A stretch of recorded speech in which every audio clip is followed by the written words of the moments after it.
call this meeting to order at 6:34 p.m. Welcome, everyone. I'll start with in accordance with an act relative to extending certain state of emergency accommodations signed by Governor Baker on July 16, 2022, which extended the suspension of certain provisions of the open meeting law. This meeting of the North Reading School Committee is being conducted with some remote participation. In addition to the in-person attendance of members of the public and the school committee, this meeting is also concurrently being presented through a Google Meet. We have NORCAM here as well, but I don't think we're live. To allow the public and any school committee members who cannot participate in person to attend. I will note that Mr. McGowan from the school committee, the vice chair, is here virtually. Everybody else is in person. So welcome. We will begin with public input. If there's anybody that has anything to bring before the school committee, and make yourself known now. Seeing none, we move on to the student report. We have Suchi Shrikant here behind us, and we'll turn and look at her. I'm Suchi Shrikant. I'm a 10th grader. For our notable academic matters, we have parent-teacher conferences on March 22nd, and course selection for next year has already started for high school. For notable fine arts, we have jazz band won silver at a competition in Reading. Beautiful Burnout, which is the Masters one-act production, will be performing at Weymouth Middle School on Saturday at 10 a.m. And there's a student art display at the Flint Memorial Library. For notable athletic matters, the 3v3 basketball tournament is today. The teacher versus student basketball game is on Wednesday, and the volleyball game for the senior boys is on Thursday. And 13 track athletes competed in nationals last weekend with multiple school records being broken. And spring sports begin next week. And a foundation called One Love Foundation, which is meant to end relationship abuse, is holding a workshop on Thursday. Spirit Week is this week, and there's a half day tomorrow and this Friday. And for my student work report, I have a perspective drawing that I did in my architecture design class, which is an elective course, and it's of the bridge to high schooling and the high school. Okay. Questions, comments? That's great. Thank you. I'll just say, like, it's just nice to see how many things are happening. But, like, the band in particular, I'll call out just because I know that's a big emphasis on Mr. Owens trying to compete in different things. And I also see the community, he asked for a sound system, and within like a week of asking for it, and I raised the fund. And so it's just nice to see the community support the arts in this district as well. So really great. And I will call out, I was fortunate enough to be at the school when the middle school was having their March Madness, a little 5-on-5 basketball, which is kind of fun as well, just sort of seeing people get back into things. So report, as always. Students or teachers? I don't know. Okay, well, thank you, Suchi. Thank you. Okay, moving on. I'm sure you're not all here for the second reading of the policy, so we'll go ahead to the Hood School presentation, and I believe Dr. McKay, you're going to lead us in this? I am. Okay. Data through some computer difficulties. Thank you, Mr. Conley, for helping me out with that. Welcome, everyone. Welcome. I'm Glenn McKay. I'm the principal here at the Hood School. Goal tonight is to highlight some different things that we're doing here at the Hood School, along with our school improvement plan and overall school culture. And we have some amazing Hood School students here to show off some of those items. So the agenda for tonight is a little introduction about the Hood School. For those of you who don't know, we'll talk about recent school council collaboration. We have two special guests, but we refer to it as one special guest sometimes. Sorry, Jeff. We will talk about how we changed our overall Hood School expectations from safe, responsible, respectful, safe, responsible, respectful, and kind of the process that we used to do that. And then we will be sent off with some beautiful music from our Hood School chorus members. You can hear them out in the back. And then closing remarks will mostly center around any questions that anybody may have. So welcome, and I hope you enjoy what we have to offer. So for those of you who are new to the Hood School community, it's important to know that we always, for the past 12 years, operate under this philosophy of hand in hand, together we can. Meaning we believe that we can accomplish any goals that we set out for our students by working collaboratively and together to meet those needs and identify them and meet them in order to benefit our students. So that means collaboration with school committees, collaboration with the administration, collaboration with the Educators Union, collaboration with our wonderful Parents Association, and so many other groups. We're truly fortunate here at the Hood School to have so many groups involved in our daily lives.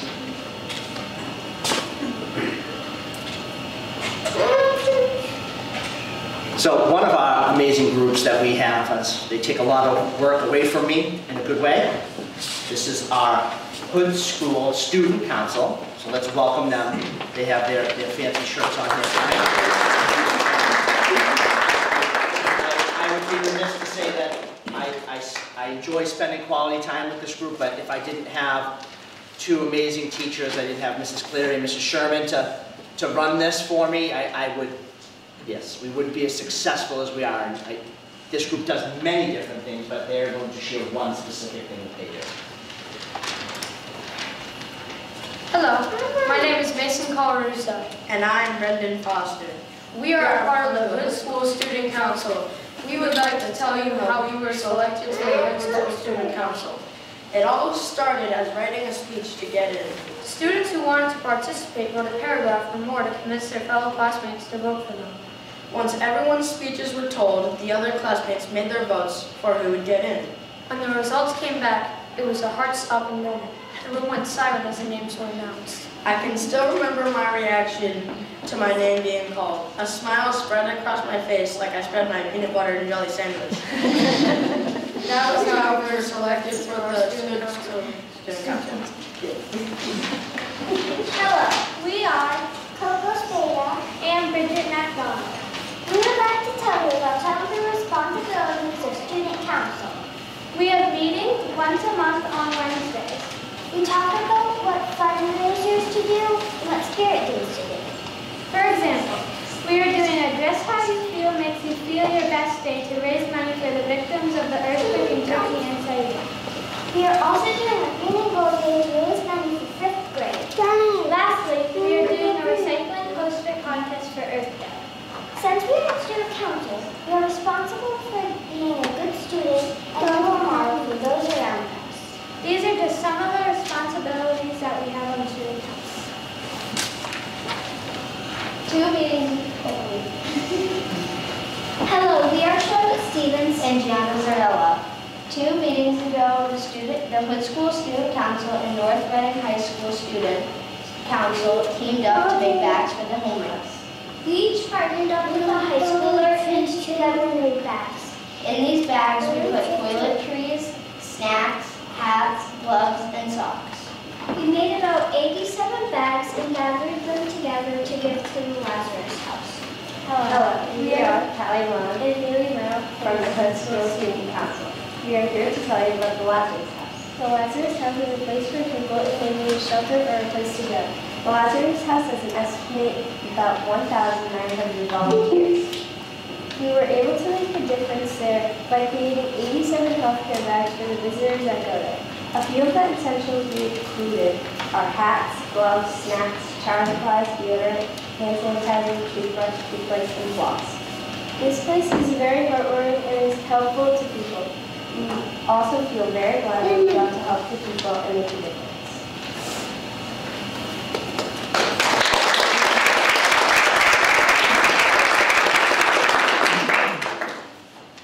Well done. Any questions for any of our student council members? So you guys mentioned how you got elected. So what grades are eligible to be on the council? 5th grade. All 5th grade?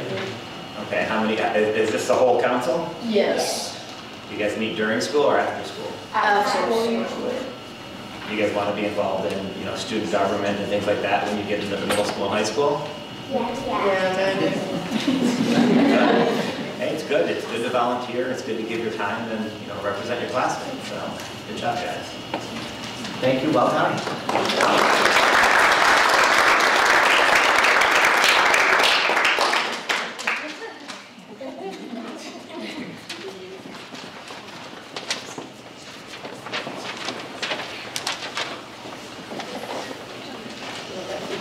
time blurs for me, but they're upwards of 10 years ago. Internally, we started with what we call our study groups. We more refer to them, we go to like literature, like communities of practice, meaning there's good school teachers. Every teacher is required to be a member of a group. Those groups work together to identify new programs or topics, and investigate current research, and we work for ways to integrate that research or those practices into our practices. Sometimes we pilot things, sometimes we just do things. It's just a very collaborative process where teachers get to drive change within the school. The research indicates that it limits professional isolation, and it's an avenue for them to address concerns that they may have within the school community. So it works out really nice for me as the leader of the building to have them super focused on a task that they determine is important for the betterment of the school. Right now we have the school climate, so we call them the SRRK group, and I'll get a little bit more into that as we talk. That's the focus for tonight. We also have STEAM ahead, so science, technology, engineering, and math. Art and math. We have the science and reading group, and then we have an MTSS interventions group. They're doing some preliminary research on how we can implement that practice into our overall work here at the school. So tonight we're going to focus on the school climate group.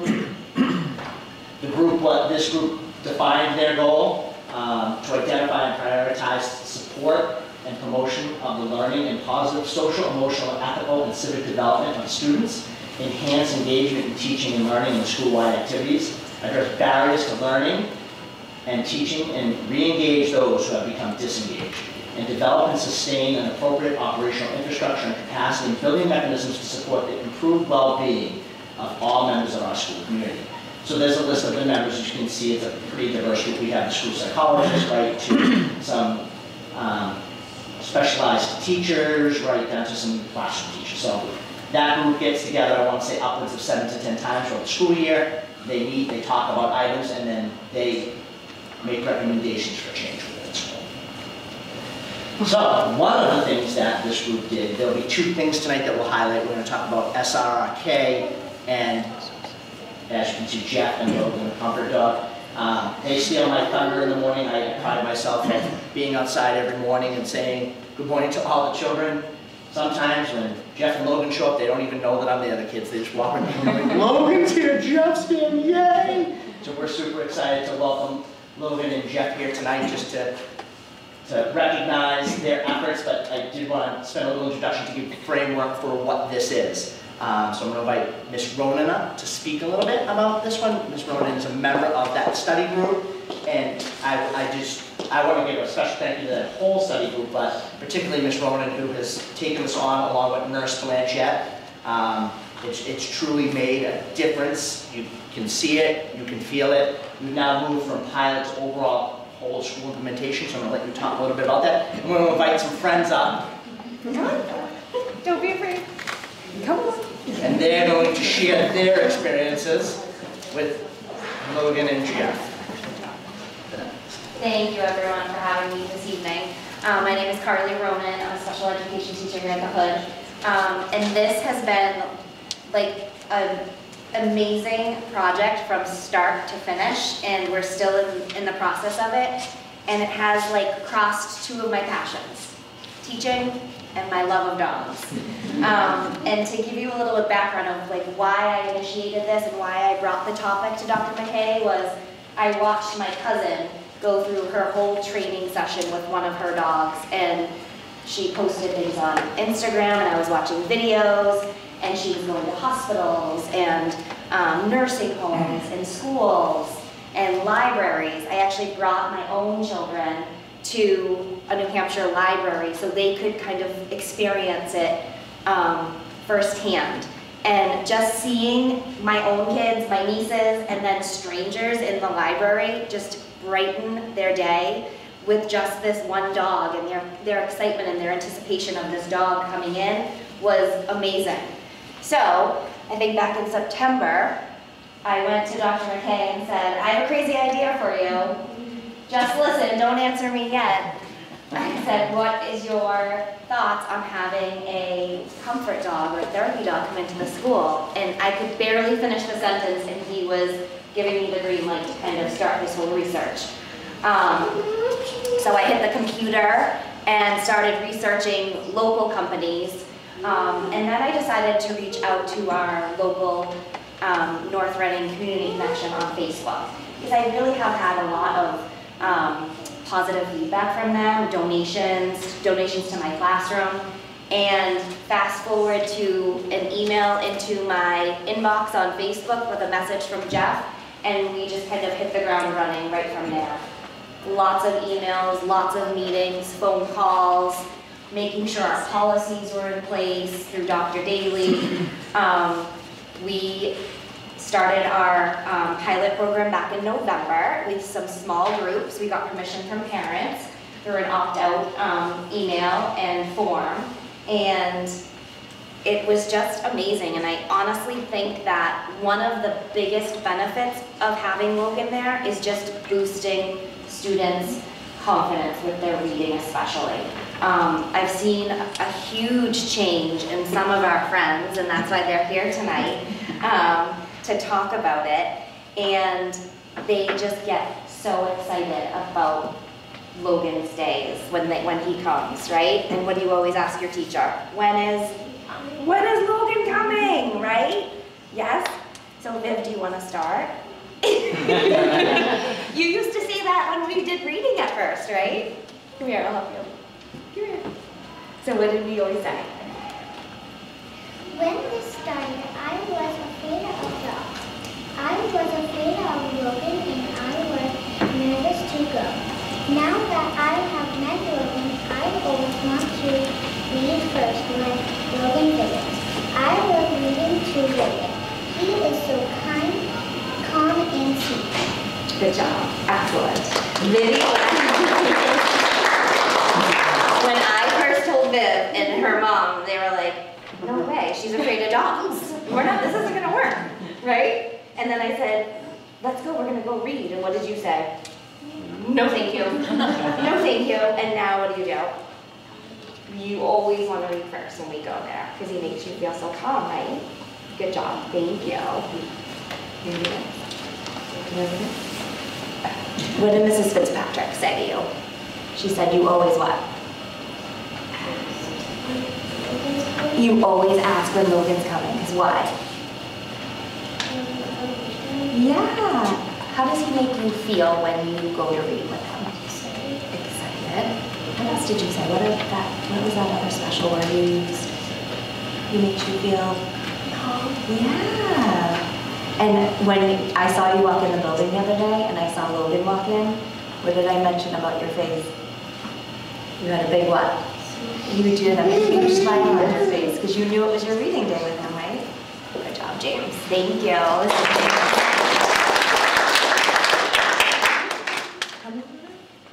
This is Miss Adriana.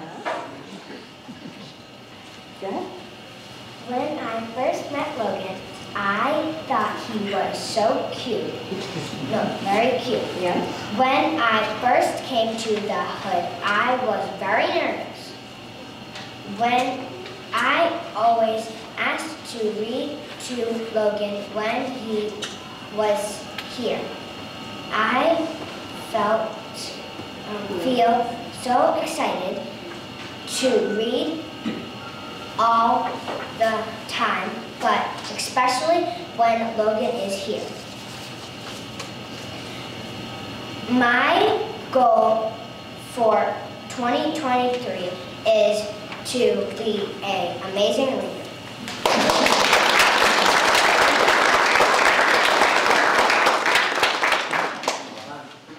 Thank you, Jim.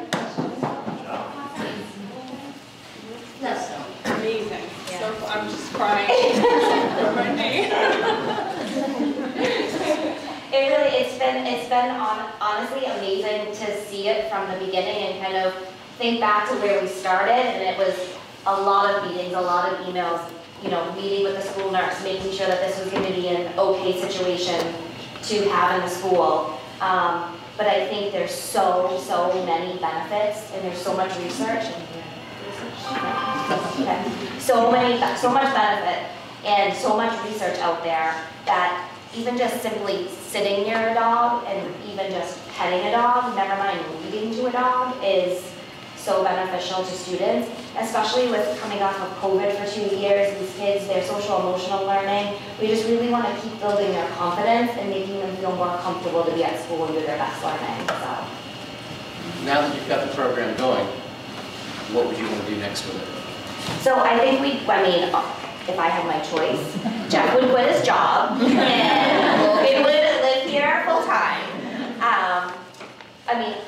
We would love to get him here more, whether it's Logan or whether it's another sort of therapy dog that we get to come into school more often, and be able to use it amongst the whole school more often. Mr. McKay's trying to talk me into becoming a handler, so we just never know what's going to happen. But yeah. It's definitely one of those interesting topics to go down a rabbit hole with, and like, you know, like policies in different districts, how they do it, how each school does it, what different districts do. Some resource offices have them, some like traveling itinerant staff, and another district have them, some in the house in the school. So it's kind of all over the map, but the one true thing about it is that the research is showing that there's definitely a marked improvement, specifically around the small reading groups and literacy, as well as the overall social emotional well-being of the students that interact with the dog. So I was in for both right off the bat, so I really thoroughly appreciate it. Yeah, and not to discredit, Logan gets a lot of attention, but Jeff also needs to be recognized as well, and I know that he does not like attention, but it's a lot of work. It's being away from your family, it's extra work. This is all volunteer. He has a full-time job, so he comes in and he volunteers his own time, and they are sharing their family dog with the community. I think he told me he's going to Merrimack College tomorrow to do a therapy session with college students tomorrow. So he needs to be credited for this, as well as whole family. It's just an amazing, amazing volunteer opportunity that there's not a lot of people that go out and do something like this, and he should be recognized as well. Logan gets all the attention because he's the furry one and the fun and cuddly one, but Jeff interacts with every student that comes into that classroom. He answers a gazillion questions from every student. He's very funny, he's very interactive with the students, and he makes them all feel very comfortable. So, thank you. Thank you.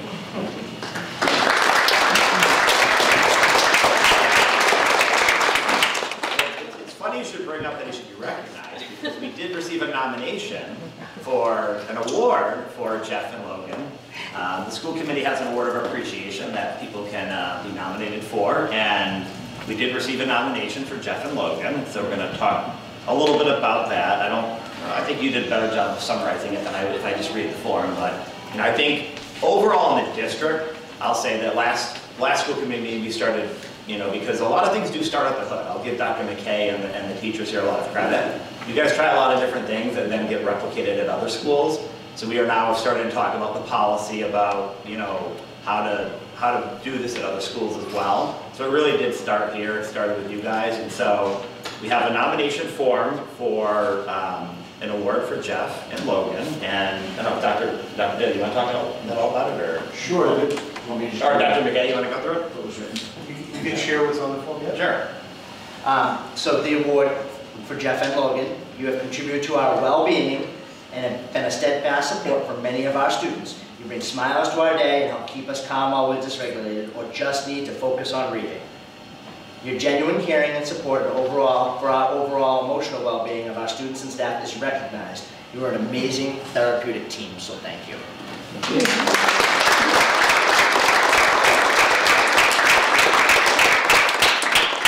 Technically, we have to debate and decide whether to accept this or not. I don't know how this is going to go, but I will entertain a motion to award the Award of Appreciation to Jeff and Logan. Move to provide the award of appreciation to Jeff Borkowski and Logan Kofeld. Second? We got a motion and a second. Since Rich is on the phone, because he was afraid you were gonna have to do something, because a lot of times the kids question us and we don't know the answer, so he decided to go remote tonight. But we're gonna have to do a roll call vote. So Jeff? Aye. Noelle? Aye. Diana? Aye. Rich? Aye. He's an aye, and I'm an aye as well. Passes 5-0. Congratulations, we really appreciate it.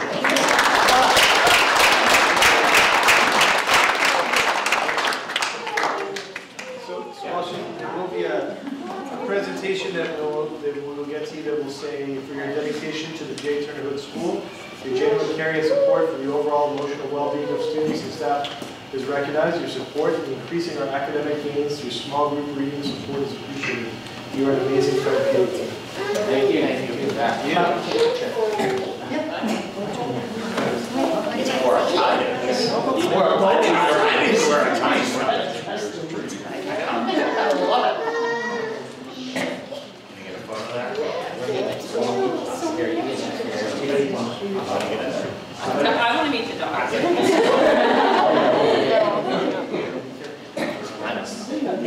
Watch this stuff. Ready?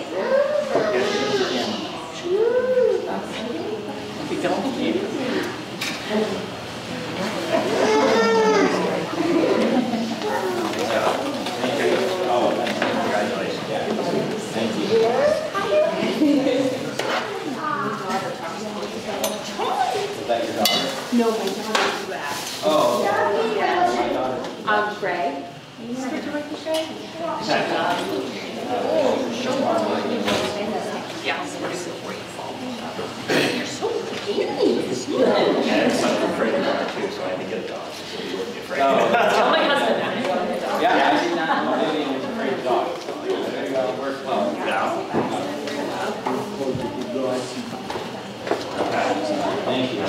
Thank you. Thank you so much. Yeah, thank you so much.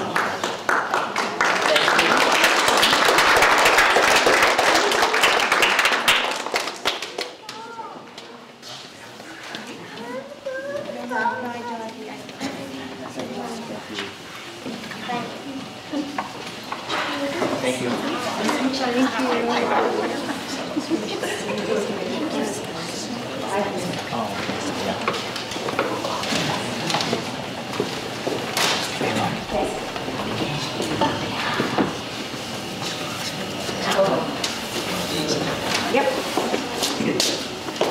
So where does this go?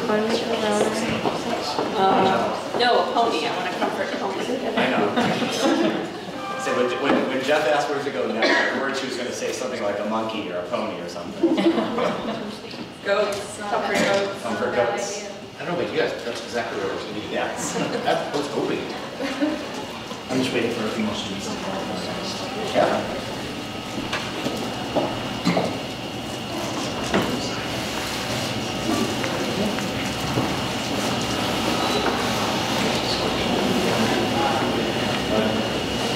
So one of the other tasks that this group has been charged with, our SRRK, so Safe, Responsible, Respectful, and Kind Study Group, is to focus on one of the goals in our school improvement plan, specifically the one related to MTSS, or multi-tiered systems of support.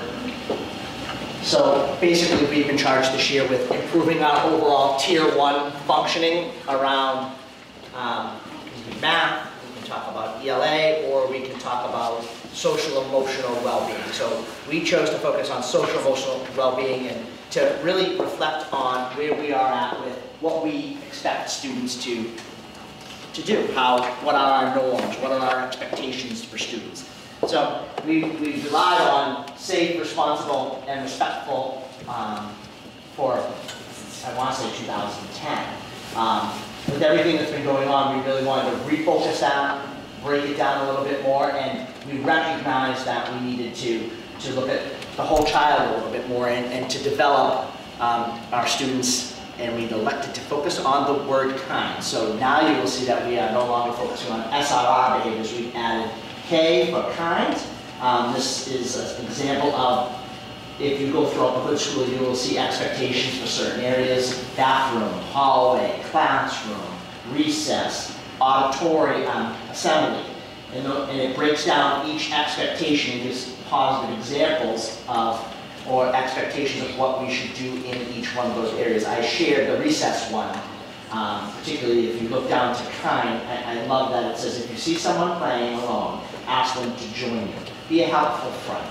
And to really be able to develop that capacity for our students. So we focus always safe, responsible, respectful, but we've added kindness, and our working definition of kindness is quality of being friendly, generous, and considerate. It can be shown through empathy, acceptance, kind gestures, and thoughtfulness. So one of the items that we use to recognize that is we try to catch students being good, kind, safe, responsible, respectful. So I invited some friends up, to share, not necessarily theirs, but examples of weekly pause that we say over the PA system every week. We catch kids. So another student can catch them, a teacher can catch them engaging in one of those behaviors. They simply fill out one of these forms. There's this little pause like this, and we read them over the PA system. We've had a nice recommendation from our Parents Association to make them more into like a sticker so the parents know when they get home. So we're sharing with you tonight as we're almost to completion and ready to roll this out with families, but we just kind of want to share an update of where we're at in the school improvement plan. So I'm going to invite some friends up just to share some examples of ones that I just randomly pulled out of a hat, but we have one student sharing one that she just recently received. So. Hello, I'm Charlotte Stevens, and I received a positive call for being responsible by being careful, neat, and precise on my math work from Mr. Quinn. I am Lakshmi, and this positive call was given to women for being respectful, by being helpful to friends, and then moving from Suzanne. Hi, I'm Anthony Moxley, and this positive call was given to Colby Morgan for being safe and looking out for everybody's safety from his house. Hi, I'm Amy, and this positive call was given to Brent because she included everyone. Being a great team player is Jim from Miss Kim. Hi, I'm Mila, and this positive call goes to Will for being kind by giving him a little green card that he really wanted from Alex.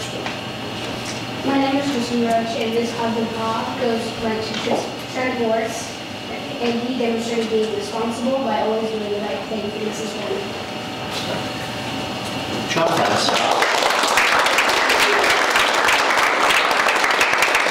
Thank you for sharing those. Well done. Any questions on the transition to SRK from SRR? That's great. No, I think it's great. Wonderful. Are you considering that, expanding that to the other elementary schools? So it's interesting. So I know like the batch has, like, I believe it's ABC, Achievement, Bulldog Pride, and what is the C? So each school kind of has their own thing, tailored to the specific needs of the school. And, you know, we're very lucky. We're here in this nice, safe community, so it's like we have these opportunities to really like break these down and teach them through small examples of things. But I think they have Labrador Pride at the little school. So each school has their own little take on it. But if you look at it from like a framework, if we're all working at having those set expectations around like PBIS or positive behavior with sports, then we're kind of all doing the same thing, just with a little different bend on it. So. And the pause can come from any staff member, or could a student nominate someone? Great question.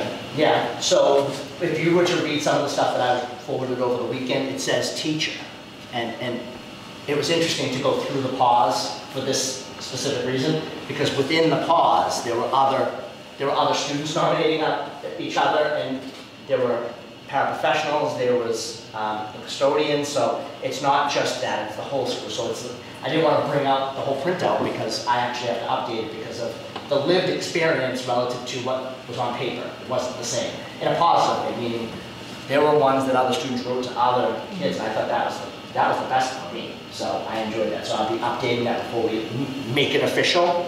But that's great. I love that you can have any, like the custodian, for example. Yeah, it was notice. It was so great to see for me too, like just because you read something and you get really in your lane with it, and you're like, but wait, this isn't what we're doing. We're actually doing a lot more and better. So it was great for me to see. So definitely doing that. Any other questions before I introduce some select members from the Hood School Chorus? to wind us out. All right. His musical Miss Come Out.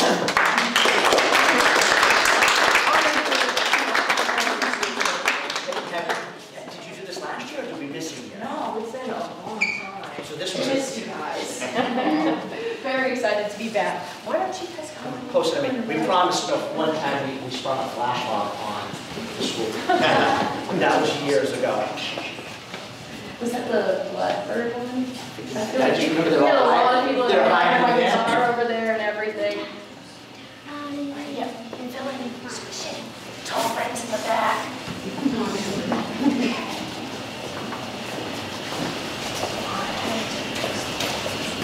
And so, we have a small contingent of our Hood School chorus here to sing for you. Friends, what song are you singing tonight? 15 United States. That's right. Here we go.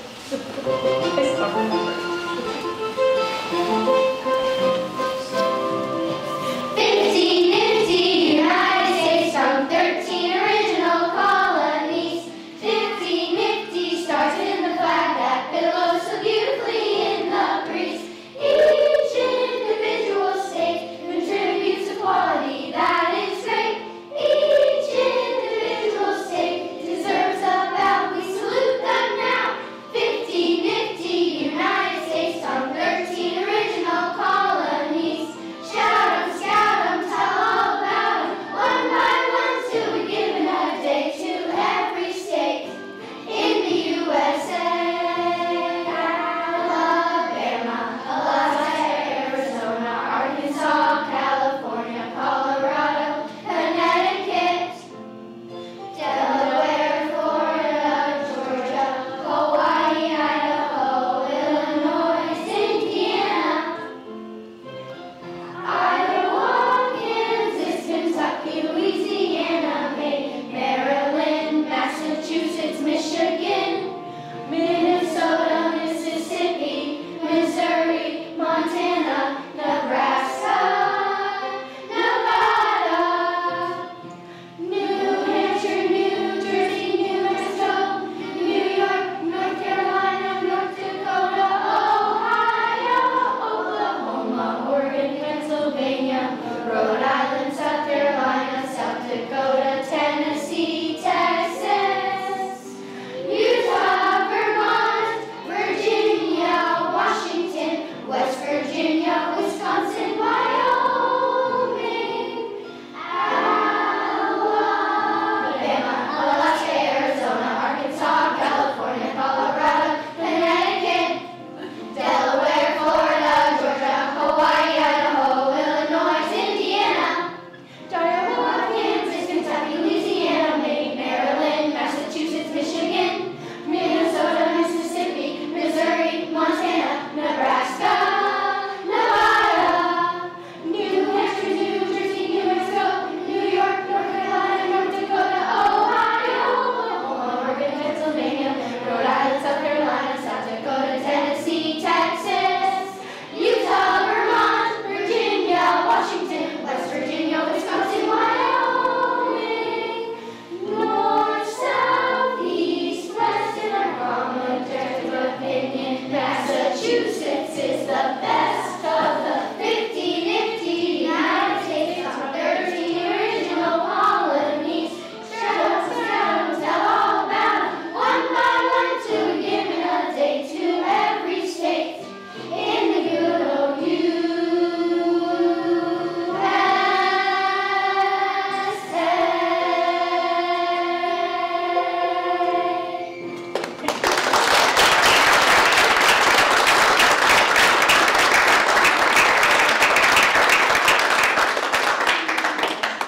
Thank you, Ms. Kamal. Thank you, Elizabeth. That was awesome. Thank you so much. You did a great job. Let's hear it for our select members of our Hood School Board.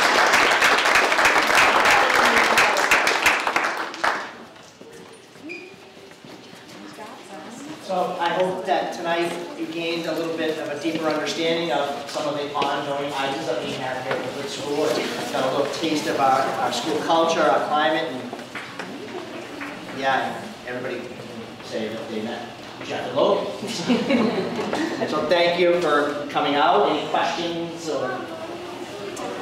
No, I think it's great. I mean, one of the best parts of being on school committee is going and actually seeing what's being done and little tours to the schools. We always appreciate you guys visiting us and letting us see what's going on. It's far less exciting than the second half of the meeting when we talk about the budget. But no, thank you so much, Dr. McKay.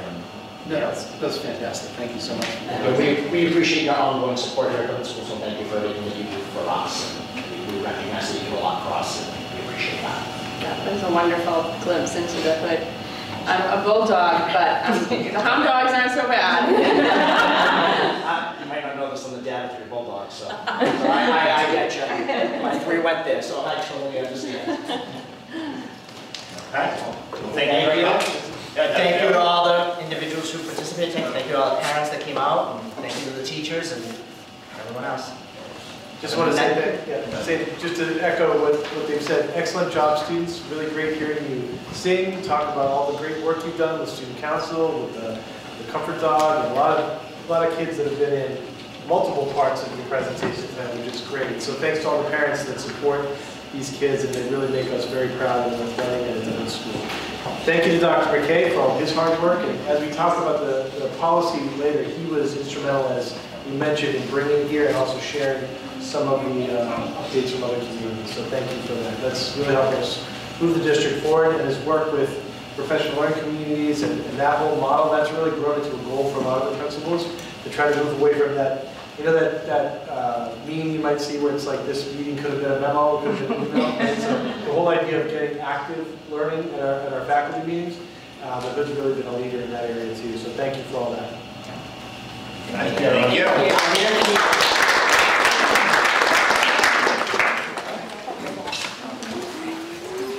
Take like a 2-minute break just while people are. Nice to see you.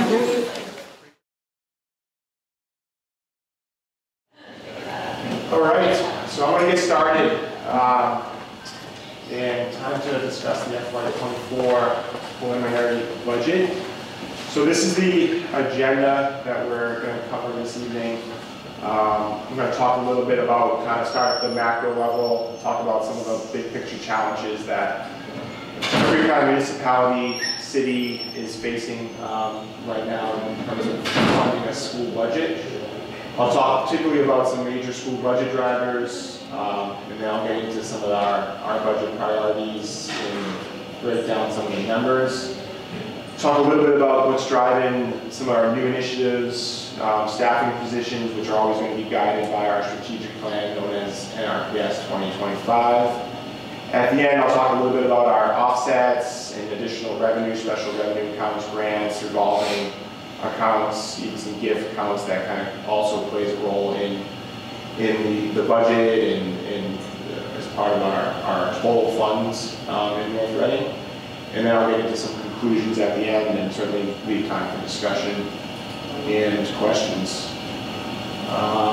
So when we look at the challenges of a school budget, there's always sort of this structural sort of deficit that exists when funding a school budget. Certainly, you know, there's limited school revenue options, and there's larger kind of fixed cost increases and contractual obligations when you go to fund a budget that's made up of predominantly salaries, which is very common to see. Salaries make up over 80% of the school budget. And the revenue situation is somewhat limited in a municipality because of Proposition 2.5. So the fixed cost, which is the green bar graph here, and the revenue is the orange, certainly grow at a faster rate than the revenues that are coming in. So that creates this sort of structural deficit that exists. This is not unique to North Reading, but it presents sort of a challenge and sort of a structural deficit when you just begin the process of putting together a budget. And then when you factor that in, that the school department, although we do have obviously user fees and federal grants and state grants and tuition costs to help offset some of our programs, the revenue that we're taking in is somewhat limited. And then our fixed costs for maintenance and contractual salary obligations and other inflationary increases, which we've seen really take off over the last couple of years, just grow at a much faster rate than revenue in many cases. And then there's always that uncertainty. And that uncertainty for many years over the last few years was COVID-19 pandemic and how we were going to respond and what the revenue situation was and how that was impacting our programs. And then I think the driver in this year is certainly special education and some of its effects of COVID-19, but we've seen just, there's always sort of inherent risk and uncertainty in any school budget, and that's certainly part of the challenges when we start this process. Mike, what's the yellow bar on that one? So the yellow bar is the revenue. I don't know why it got cut off from that table, but it's fixed cost is the green, the yellow is the revenue. So when we look at our revenue sources, this is sort of a pie chart that doesn't change often. These numbers haven't changed significantly in the last decade or so. Certainly, revenue generated from our local property taxes in a community like North Reading will make up the largest revenue source. It's not uncommon that that's over 70%. State aid for the Chapter 70 program, unrestricted local government aid that is funded through the state is the next largest piece of the pie, about 12.3%. In North Reading, that's been pretty static. It hasn't changed significantly. And then local receipts for items like permits, licensing fees, excise tax, mails tax, different things on the equation with the town will make up local receipts. Again, something that is pretty static, doesn't change significantly. And then the other piece that's on the school part of the equation is the user fees that we do assess for our optional programs, athletics, performing arts, extracurricular, busing. We have tuition-based programs, the full-day kindergarten, preschool program, and then we do have our federal and state grants, which I'll get into in a little bit more detail. So this is sort of the revenue makeup. So when we look at our budget drivers, these haven't changed significantly. I went back and looked at prior presentations over the last number of years, and there really is 4 major drivers that are really driving the makeup of the school department budget. I notated it earlier, our contractual salary obligations, so funds that we need that are included to meet our obligations for our district's professional and support staff. Personnel services do make up over 83%. That is a very common stat in a school budget, and it's been very common here in North Reading. But that is a part of the largest piece of the pie to meet those obligations, and that's pretty standard. When we look at our operational costs and fixed costs to fund areas like our building maintenance budget, our custodial and cleaning services line items, to maintain our 4 campuses for our HVAC equipment, our boilers, our plumbing services, landscaping. We do have a wastewater treatment plant facility. We have utility costs. We have our busing contract. Everything to kind of operate the district on an ongoing basis. Nothing gets cheaper from year to year. As we know, these costs do go up. When we have gone out to bid, we've seen these costs even grow a little bit larger than they have when you look at the last 10-year average, particularly over the last year. So this creates a driver of the school budget, and that's certainly the case this year. When we look at our staffing, what's driving our staffing budget and changes, we always start with enrollment, and we also look at our strategic plan. Our enrollment is growing, not significantly, but the elementary enrollment is on kind of a moderate increase. High school and middle school are kind of leveling out at the moment. So there's not a huge need for staffing right now for enrollment. That's been pretty standard for this year into next year. But certainly our NRPS 2025 strategic plan, where we've tried to achieve areas to move the district forward in teaching and learning, and student support services, and our equity initiatives, that's certainly going to be driving a lot of the new positions that I'll get into later on. And then, in fact, probably the other largest driver this year, along with the contractual obligation piece, would certainly be the special education costs. And this is a standard, and this is the case throughout the Commonwealth of Massachusetts this year. Districts are just seeing certainly a need to meet students' needs, and certainly there are students that sometimes when appropriate need to get educated outside the district, and there's certainly a cost to that. And we've seen that be the case this year, that we think is going to kind of grow to next fiscal year, so we've had to adjust these line items to account for some needs of students to be educated outside the district. The Operational Service Division, which also sets the out-of-district private day tuition rates, is also significantly increasing their rates for next year at 14%. And the 10-year average is at 2.5%. So that is a significant delta when you go from 2.5% to 14%.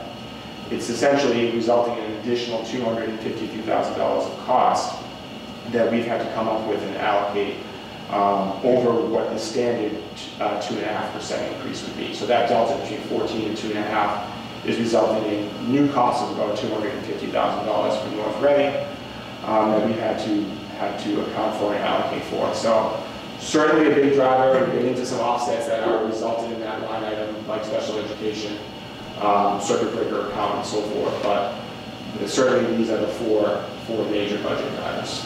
Michael, a couple of things. One I heard or noticed, is Rich trying to say anything, or? I'm sharing the screen, so I know. Is anybody else signed in now? I don't see. We're not there, back, we'll look. Yeah, he's back at this. But real quick on, so you said 252,000. When we've been looking for finance planning, you gave the number of 390. Is that including the new district, out-of-district placements? So the 393 is the total net amount of that line item year over year. But we also are getting, because these costs have exponentially grown each year, you get more circuit breaker revenue. So the offset is greater. So without the offset, it's close to like $500,000. But the net cost next year is about $400,000. Within that $400,000, because of the rate increase, about 250 out of that 400 is related to the rate increase alone. The remaining 150, or a little bit more than that, because we have a larger revenue offset, is related to just an increase in students being educated outside the district. And just to kind of note, when 2021, 2022 was the lowest number of out-of-district placements in the last like 15 years, 20 years. And in 2 years, we've gone up to 37. Yeah, so we've seen that number increase. And if you were to talk to Cindy Conant, Director of Student Services, I think some of this was anticipated, some of it's, I think, just children's needs have changed. COVID-19's pandemic changed a lot in this area, and we have seen that. Some of this is student move-ins, and that happens, and some of it's just, there's been a need to do that. Okay. So, a couple of questions, and if you want, you can push my questions. No, please. Yeah. In terms of costs, and obviously things have increased because inflation is up, and I get that generally. How are we in comparison to other towns? Are we on par with other towns? Are we higher, lower? Like, are our costs going up commensurate with towns? So, it's a great question. We are essentially almost, if you look at the state average, in terms of number of students being educated outside the district, how our costs compare in relation to our total budget.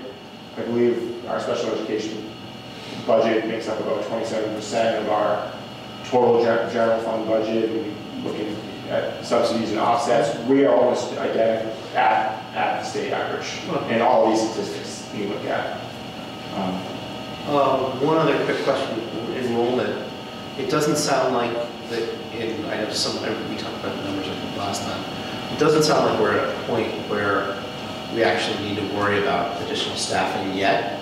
How close are we to the point where Yeah, so We're we gonna are start taking a hit. We are okay. We added some additional staffing last year because there was an increase in the kindergarten enrollment.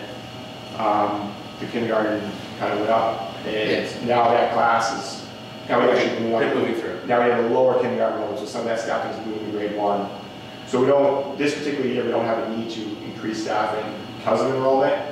But I'm not, it's sort of leveling, and I think we'll be okay for the next few years, just moderate increases across the district, 15, 20 students. Yeah, that's. So we're okay, But if it went up by another, in that given class, for example, if it went up by another 10. Correct. We'd hit a tipping point. Correct. Yeah. And we saw that last year.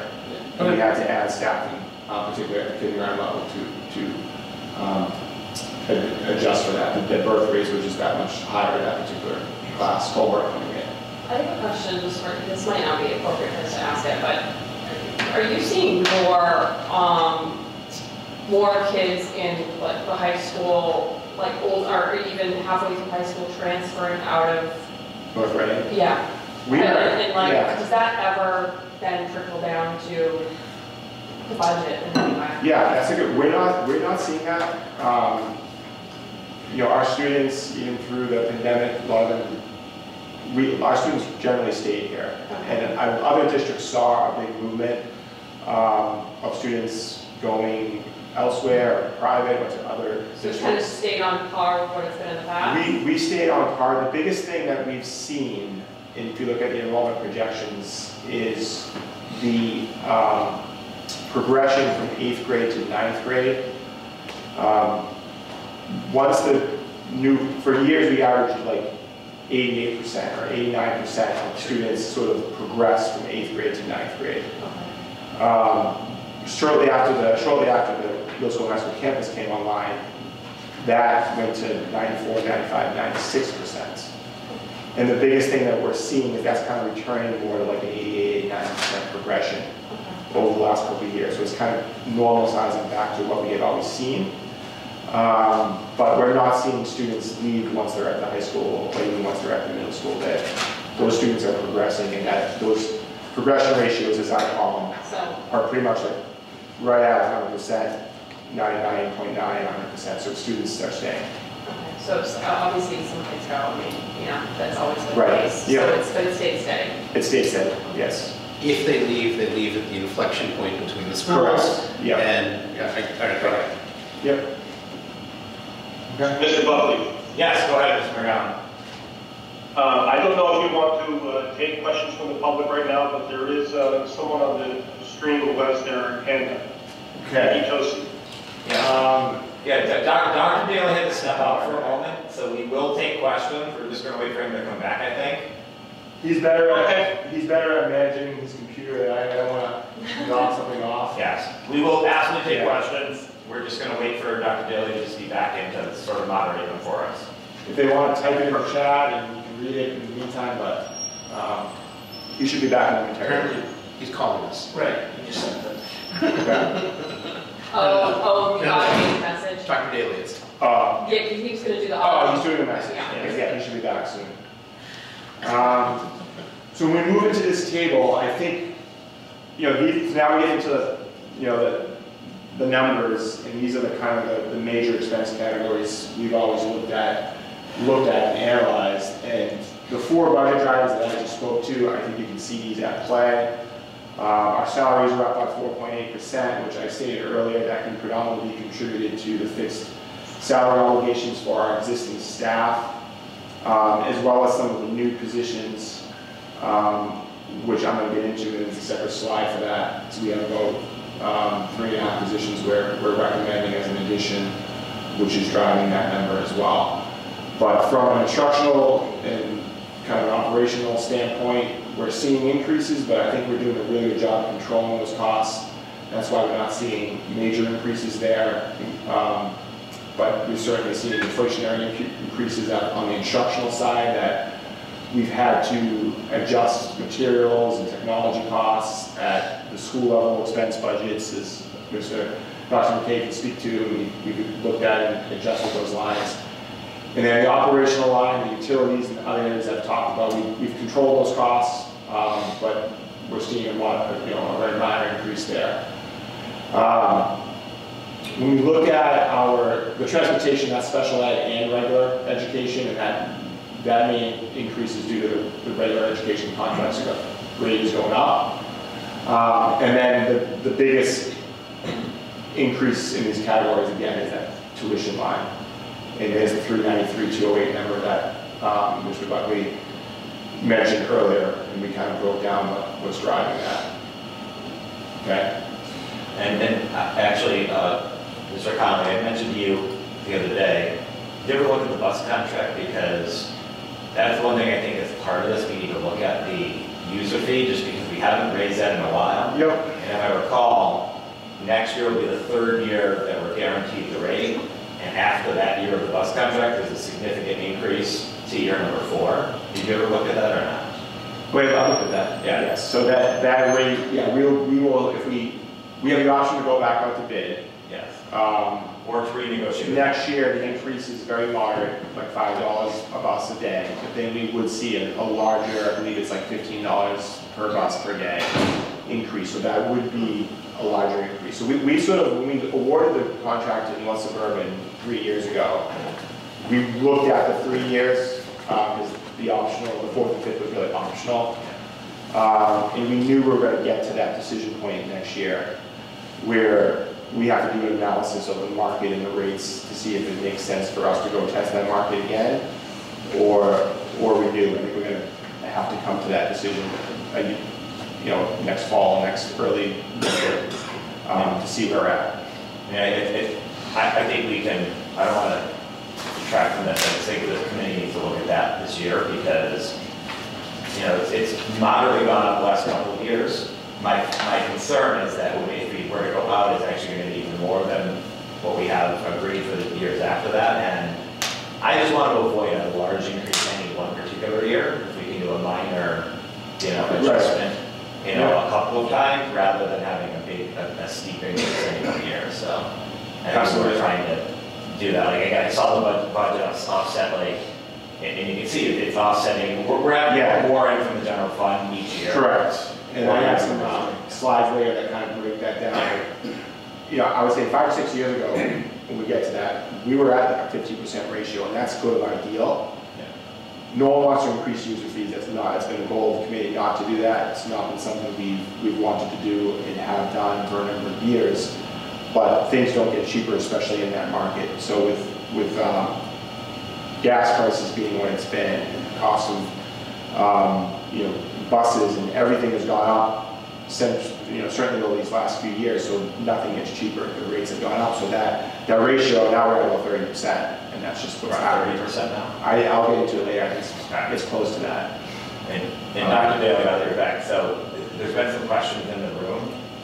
Yes. We're waiting for you to come back and maybe moderate that. Do you want to see what those are now, and we're going to wait till the end? Just give me 1 second. Okay. We can wait till the end. Hold them till the end also. Okay. I slipped out and sent an update. Yeah, now we're getting it. These are just some quick couple of pie charts that I think just kind of captures everything I've discussed. How are the funds being spent? These 2 areas look at different categories that the Department of Elementary and Secondary Education asked us to look at. So this is kind of more of a sort of an object code analysis of what's happening.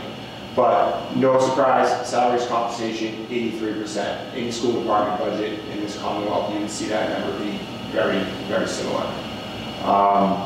Where else are we looking at? The remaining 17% of these costs, I've always pointed out in the past, are really made up of expenses that are fixed. And in reality, I believe is sort of out of our control. We have our contractual services to meet our maintenance obligations and to just maintain our campuses appropriately. We have our utility costs. We have our bus transportation costs, our district tuition costs. All of these kind of make up 13.8%. So when you take the 83 plus almost 14%, that doesn't leave a lot of extra spending, discretionary spending that is remaining. And so when you look at a school department budget, it's just, we're asking for over $37 million to be supported here. But in reality, a good portion of that number is a fixed number, and that's just the reality of a school municipal budget. It's not a lot of discretionary spending. So I don't see any questions or hands raised. Did you hear some? There was someone that had hands raised. So who would like to? Ms. Tossi? Hi, it's Tuesday. I just had a couple of questions, but before I ask them, I just wanted to make a note about the most recent article in the town transcript written by Mr. Neil Zaloon. I just wanted to have you be informed that special needs costs should never be referred to as a burden to the school department. And that's just a direct quote. But moving forward, I have a couple questions in regards to the professional development budget and how much is prescribed, approximately the amount, and how much training for the next year will the faculty have on that, as well as for the part-time and full-time occupational therapists and the speech and language pathologists, how much is budget given their caseloads? If I could just address the first part of that too, because I think it's important that the students are never a burden, but just to be clear, the funding formula for special education is a challenge at the state level, and when we speak to items that are, such as rising costs at private school for out-of-district placements, those, and the funding formula and the lack of support for the needs for students, special education, mental and behavioral health, that's what we are discussing when we discuss the challenges. But I think I appreciate the important distinction. It's never the need of educating all of our students is not a burden. That's our charge as a school district. So, for the second, I think just what perceived to the public, that it just makes it seem as though that our kids are a burden, and it shouldn't be, because we make up a very important part of our community. Absolutely. That's a very important distinction. I appreciate you bringing that up. Yeah. I think it was speaking to, I don't know if it was special education stabilization on my end, that it was speaking, the article that I've been referencing. But yes, I understand. Yeah, it's a good point. Any thoughts on the... So the professional development, so that line, the exact dollar figure, I might need a minute to kind of look that up, but I believe it's in the range of about $100,000. It has not changed significantly, so you can see it's not, it's going up by about 0.4% as part of this total pie. But I think if we look at that line and how that's broken down, certainly staff in our special education range, you mentioned speech pathologists, I think the allocation is certainly appropriate. The other area that most of our professional development expenses do come for is actually in our grants. So we do use funding that we receive for many of our federal grants through the teacher quality program and other grants that we receive to fund a lot of special education, professional development opportunities for our staff, in particular our special education staff through different grants that we receive through the Department of Education. I'm sorry, was the question specific about the understanding our differences program? I think it was about the professional development budget in general, and the total amount and how it relates to funding, particularly for some of our specialist positions. Is that the question? That's what I heard. Okay. Speech and OT. Yeah. I think this pie chart is showing what's being spent, not... Yeah, so this pie chart is particularly referencing the general fund too. So as you say, it excludes our budgetary offset. So we do have a lot of, unfortunately, we've been able to receive grant funding in special education area, as well as in our teacher quality grants that do fund many professional development opportunities as well. Were there any other questions? Thank you. Thank you. Another way of breaking down the pie and the chart, another pie chart that breaks down how funds are being spent. Certainly, this should certainly be the case in North Reading, that the majority of our expenses are being spent on the instructional services, so 77.2%. Funds directly associated with funds being spent in the classroom for teachers, supplies, textbooks, materials, technology, everything what would be referred to in the instructional services category. I'll make note that the 3% kind of district leadership for administrative costs, business office costs, administrative expenses, human resources is less than the state average, which is closer to 4%. Then about 9% is on our fixed operational building costs, utilities, maintenance, cost to maintain our grounds, snow removal, custodial services and supplies. I believe we've done a really good job of controlling that piece and controlling those costs, and to not see large pieces of the pie made up of that area. And then we do see 4.7% is on the student service area. This is for student transportation, both in and out of district, our health and nursing services, and our athletic and extracurricular areas as well. The out of district tuition line is at about 6%, so we have seen that grow, and that's pretty common. That's been a trend that's been common.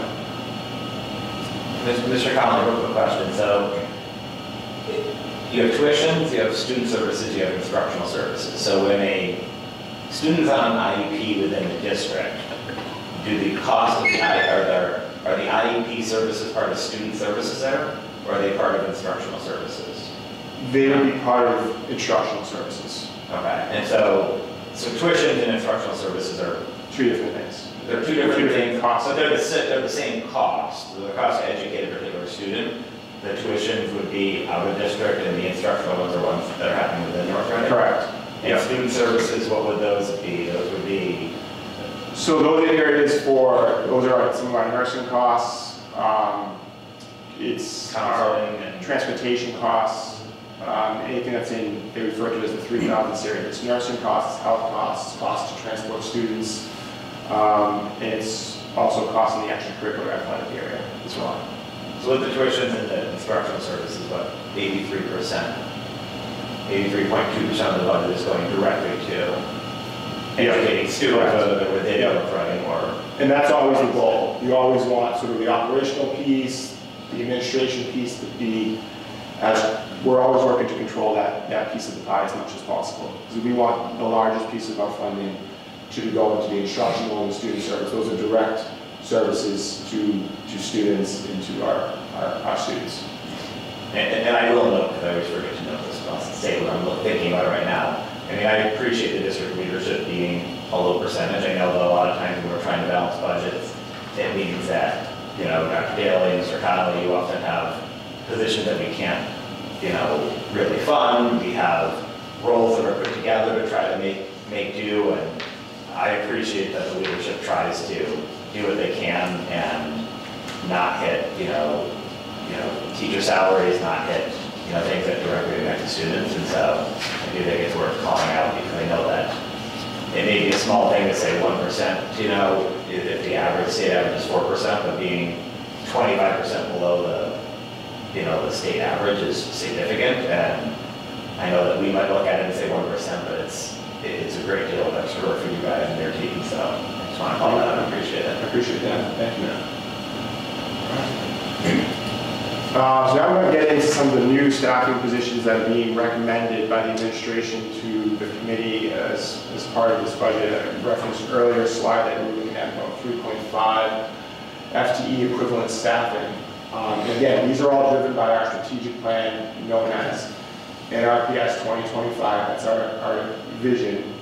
That should actually be NRPS-driven increases. And when, again, so the first position is a administrative position. It's would be a STEM coordinator. And this position would really assist school principals in providing support in the following areas: curriculum, instruction, assessment, administrative oversight, supervision and evaluation. This coordinator position would also work very closely with curriculum teacher leaders, mainly at the secondary level. It would assist the assistant superintendent of teaching and learning to help meet our instructional goals in all of these areas, in particular the STEM areas. And we feel this position could also assist in seeking and writing and applying for additional grants as they become available. So providing this additional support has been part of our strategic vision for a while. It's been on this list now for a number of years. It's unfortunately never quite made the cut as we've moved through the budget process, but the administration has listed it here as we believe that it would be our top priority. And we believe it's time to start. We just talked about administrative costs to kind of provide that support area, particularly to help provide that layer of support for our instructional teacher leaders as well. The next position is addressing the student support area and adding an additional school adjustment counselor at the elementary level. Currently, there is a designated adjustment counselor at the Bachelor Elementary School and a shared adjustment counselor at the Hood in the Little Elementary Schools. So this would allow us to achieve our optimal model of having 3 designated school adjustment counselors at all three elementary schools. You heard a little bit from Dr. McKay this evening about the multi-tiered system of supports, the MTSS. These positions certainly are essential in helping all schools implement that multi-tiered system of support. The role of the school adjustment counselor is an extremely impactful one at the elementary level. It allows not only for responsive services, but it's key in developing kind of a proactive approach rather than reactive. And it's also essential in addressing the social and emotional needs of all students, which we've known has been heightened due to the impact of the COVID-19 pandemic. So that's also a big priority as well. Could I ask just a little clarification, the difference between a school adjustment counselor and like a school psychologist? What are the differences in their role?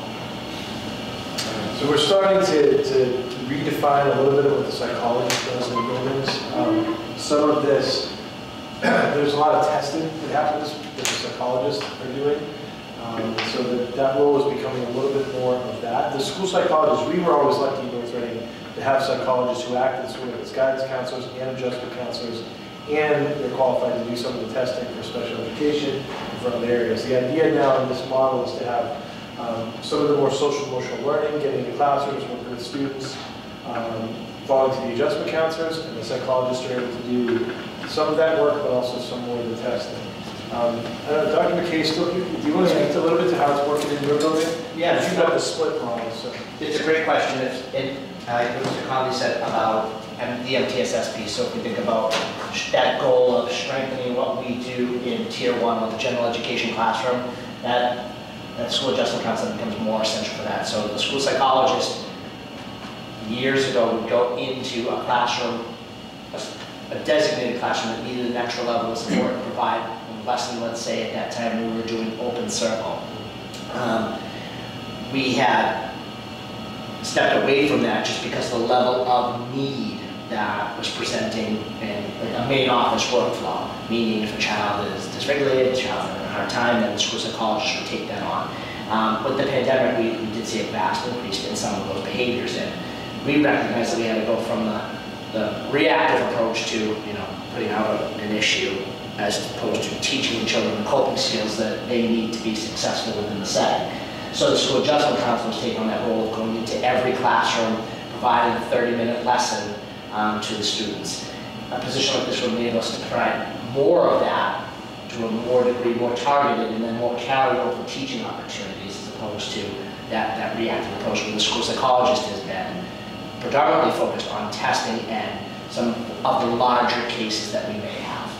Okay, so it's proactive versus a little bit reactive. Is there any data yet on, I'd be curious to say, if you have, say, at the batch, you have or here, since we're in the hood, you have a adjustment counselor, are you seeing that as a positive effect on the visits to these, you know what I'm saying, or is it too early to tell? So it was interesting. So a few years back, we had gone through a whole cycle around, we had read Permission to Feel, and we did some data collection on social emotional well-being. What you'll learn if you're in my world is that data is there's not really a lot of tools to collect that data, right? So I'm going to answer you on just an observational. I won't have like a number to back that up, but that wasn't. Observational was fine. Yeah, I wish I had the number because I think the number would be like super telling for all of us. Yeah. But definitely there's an increase, and we have Alexa here. There's Alexa who is just. I like when she goes into a class, but then she builds that relationship and that rapport with a group of students, and then is able to pull them out to be able to break down. Maybe it's a misunderstanding of an event out of recess, and she has a closer connection to the students in real time. And this is the adjustment concept because she sees all students more often. She sees all students throughout the building on a set schedule. Okay. So she's able to, you know. And then can she make a referral on? She can. I think that her role stays away from that in a sense. I think she could eventually get there if something came up to a marked degree. But her role for me, and I can't speak for the other two schools, is definitely more of that teaching opportunity, going into the classroom, modeling like a scenario around maybe a student disagreement at a recess, and giving the teacher the opportunity on how to learn that and teach that to her student, his or her students. So we did a lot of work with zones of regulation, and I could never get my hands around that because it was just never, a systematic way that I could make sure that each classroom understood how to code their own behavior, so you were red, green, yellow, blue. So she's teaching that to them. So now you'll hear the teacher say, well, are you in red? Are you in green? Like they all have that shared common language around what that is. And that's because of the opportunity that they have to work with the school adjustment concept in the classroom setting that we wouldn't have in the schools. So you're saying as a principal, you're feeling the positive impact of having this? I am feeling the positive impact, and I recognize that we're presented with challenges, so this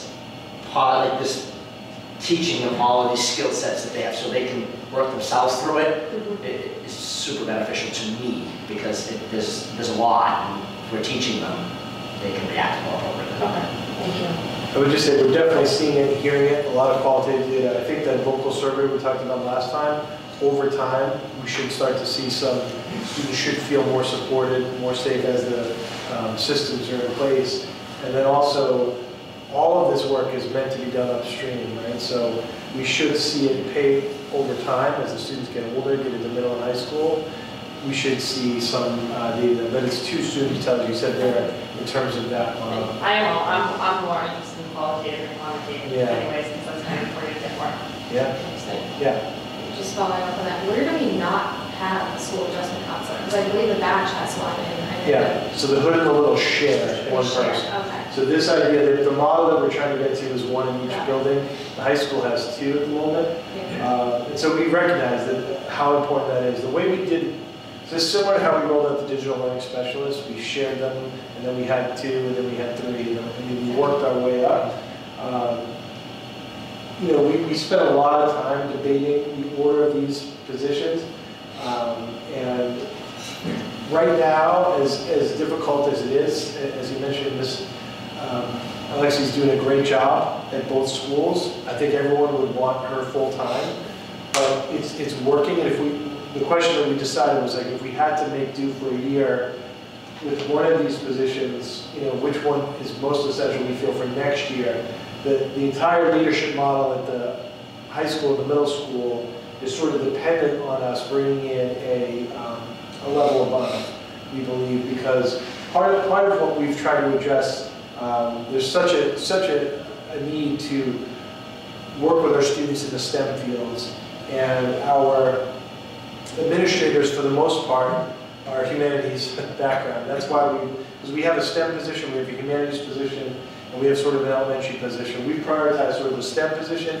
The other two are still in our vision, but we've dropped them down out of this top table, which is sort of our middle column, right? They're in our third column, but in our middle column. But we just feel having that STEM leader who can work with our teachers, get in and really provide that kind of real driven content area feedback. Right now our leadership model is great. We have teacher leaders who are doing a fantastic job, but they're not able to provide evaluation and feedback in the classrooms contractually to our teachers. So what we're talking about here is a coordinator who can really do all the things that Michael described, but they're also getting into the rooms and giving real feedback to our teachers, the development of our courses, and making sure our curriculum is up to speed with that content area expertise.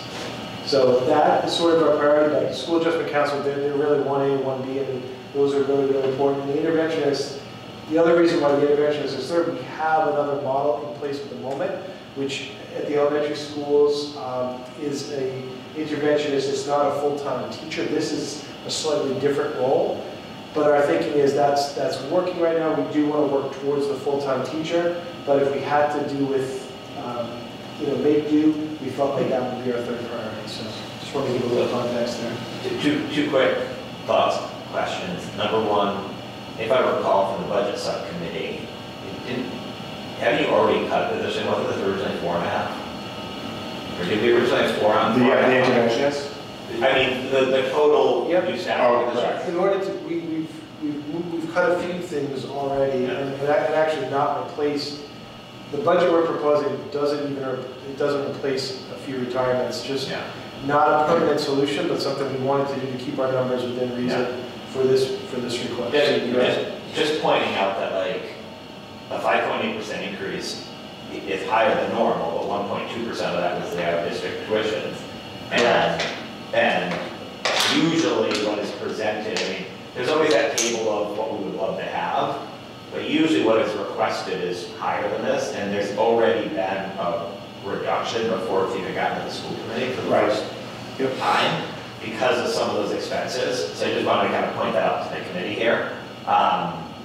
Another quick comment would be, what I had said in the budget subcommittee was, I think we also need to we always want to prioritize maintaining staff, but I want to make sure that if there are positions that we desperately need, that we, think about whether or not that's a position we need to fund, even if it means, moving resources from another area. And then the only other question for Michael would be the pie charts that you showed before. Yes. Do they include these positions in them? They do. Okay. Yeah. So you're at the 3% even with that STEM coordinator then? Right? Correct. Yeah, correct. Okay. Exactly. Although the other ones are not really within the district leadership role. So like, correct. Just kind of calling out that on the pie chart, remember, like even adding 118,000 gets us to 3% of correct. That one. That was our current budget. For the concept of being administration heavy. Correct. I'm just saying we're still correct. Just understanding, because like without this, it's even a lower percentage. So just trying to think about where we're spending the funds. That's a good point. Yeah, just want to call that out. Just a question about the STEM coordinator.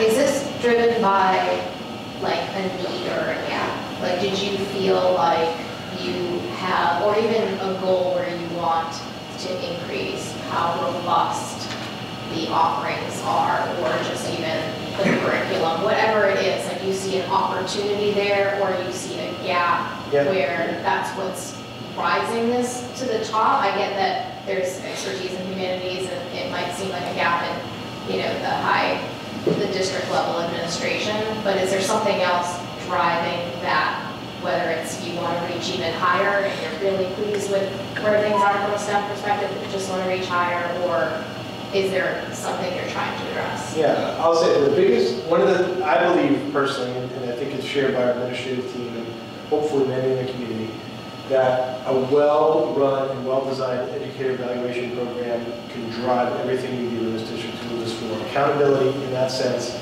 getting into classrooms and efficiently managing, providing effective feedback is ideal. The number of staff, especially at the high school, that the principal and the assistant principal have to manage is unwieldy at best, and it's really, it's not working as well. The curriculum leaders, through our contract negotiation over the last several contracts, curriculum leadership has been a major discussion point with our staff, and we're coming into the third year now of,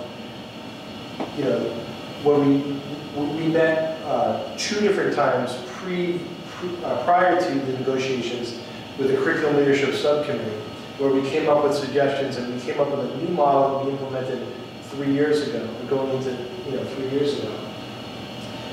And part of that deal was, we're gonna change the model, but we're gonna add these other layers to help support you. So to that extent, if I asked, you know, is everything functioning as we need it to in terms of that piece of it, that's really where the I just want to be able to get yeah. behind it. Yeah, and so what I feel is that, what I want to avoid is that we go into the next contract and we're told we have to change the model again. And that has a cost to it as well. So not provided this position also has an impact. Our high school teachers have returned to the classroom. They're teaching 5 classes. There's a cost to those class periods that were reduced. And part of the deal was, you're taking back on this responsibility. We're going to have someone come in and help release that load that's on you. So yeah, that's really what this is about.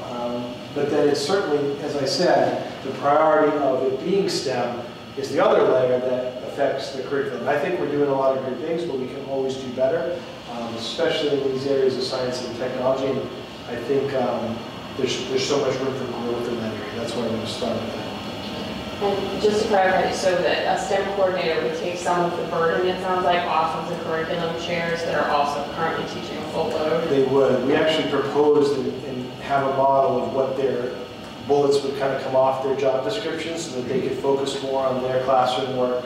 But still, we still want, because STEM would oversee science and math, we still would have a teacher leader, because we believe very much in, I love having our summer retreat with our distributed leadership. So we'd have someone at the middle and the high school who would still be a leader in science, and someone at those 2 levels in math. But then there'd be one other person above them to do some of the more administrative work, and also take on the evaluation piece that none of them are doing right now. That's all falling to the building principals. So this would help middle schools as well, but especially at high school. And I think the ultimate vision was that we actually foresee a humanities coordinator as well. That was a position that I'm not recommending that we would like to, that was discussed in the budget subcommittee. But this is the first step to that. It is great question. Just for a 60-second, like 20,000 foot level, I'll just sort of say, like, every superintendent has different backgrounds, and I don't even know who's here who hired Dr. Daly, but I think clearly his strength was curriculum and, you know, teaching teachers, and like, I just think that's what your strength is. And a lot of what we talked about at that point in time was what your vision was and how to do this, and then the pandemic just threw everything off. And so I just think while we have Dr. Daly, it's good to really, you know, get his expertise and what he's good at. And so, you know, it's the time to make curriculum changes, and, you know. Yeah, I was about to say the same thing. No, but I mean, again, like, I don't think he's going anywhere anytime soon. But while we have somebody, just in case. Again, he teaches, you know, college level classes and some of this stuff. And so I think it's really important that while we have a leader that's really good in this, like, we really need to listen and get behind that. I mean, a lot of our thoughts at that point, and, you know, when we were doing the interviews, was talking about, you know, what your vision is of this, like, how do we get, you know, take a very good district and make it even better. And I really appreciate the idea of, like, putting, like, that out there, that a lot of the administration comes from humanities background. To have an innovative, strong STEM coordinator, I think would be. Well, but I also think that, like, when we're fortunate to have Dr. Daly and Mr. Colleen in particular, like, sometimes you don't see the needs quite as much, but, like, you know, you want the system to work regardless if we fit it, and hiring the right positions and having the right leadership in place is important. And again, I didn't know how to say it without sounding like, you know, doomsday something coming, but, like, I do think it's important to, you know, listen to people who that's what they do. And if I could just make one more comparison, you know, for years my job was curriculum and technology together, and I worked very hard at it. I think I brought a lot of good things to the district as technology. But when we created a separate position for Dr. Downs to come in, he's able to just focus on digital learning. We're able to, you know, we get the staffing, we get the technology. It's just, there's so much more potential with what can happen when you have, so knowing Mr. Clean now in that role, he's in charge of work, you know, he's running through a world languages meeting one day, and then science the next day, and then math the next day, to have someone to help him, to work under him, similar to the way Dr. Downs is focused on digital learning, to have someone just focus on STEM and then eventually humanities will be amazing. We'll really be able to take everything to that next level. So that's why it's a part of our long-term vision. Mr. McGowan has a question. Yeah, Mr. McGowan. Yeah, thanks. Guys, you guys are asking great questions, so thanks for that. What I find, the way I look at these types of positions too, is, it really sets us up where if we do have growth in the student count, at some point, of course, we may have to increase the number of teachers that we have actually to maintain, class sizes. But these positions do add a little bit of flexibility there, where the teachers are getting so much more support than they were getting 6, 7, 8 years ago. That if we're in a situation where we have a class and some classes that are within our guidelines but are bigger than we really want them to be, they have the supports there to do that, and it actually does give us flexibility in the future to not necessarily have to overreact to a certain year of class sizes and things like that. I mean, I just think providing that support just gives us more flexibility down the road as well. Yeah. And unanticipated, I can't imagine getting through COVID without Dr. Downs. Right, absolutely. I mean, that was unanticipated. Yeah, it's a great example. It's a great example because you just saw so much,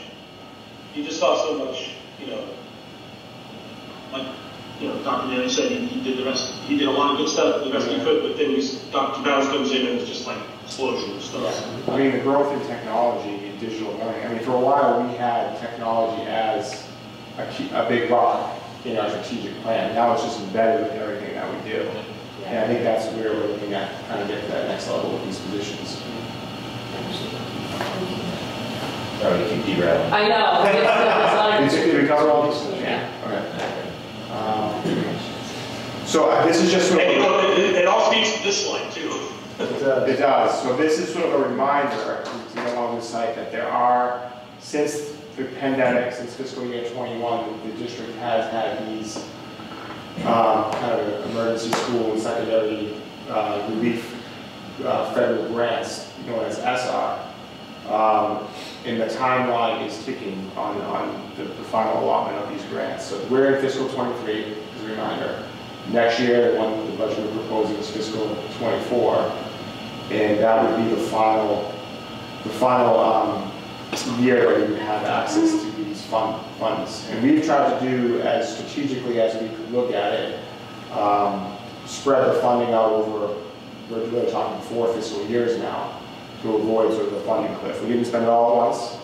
We had a lot of funding. We tried to be as strategic as we could. And the areas that were certainly the focus was certainly on the mental health and social and emotional needs that was evident. So that's why we saw the addition of these adjustment counselors that are currently funded, and they would be funded next year. That's the proposal. Certainly digital learning.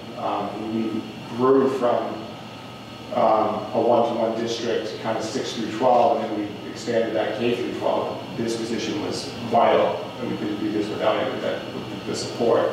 So that position has been part of this, and will continue to be part of it next year.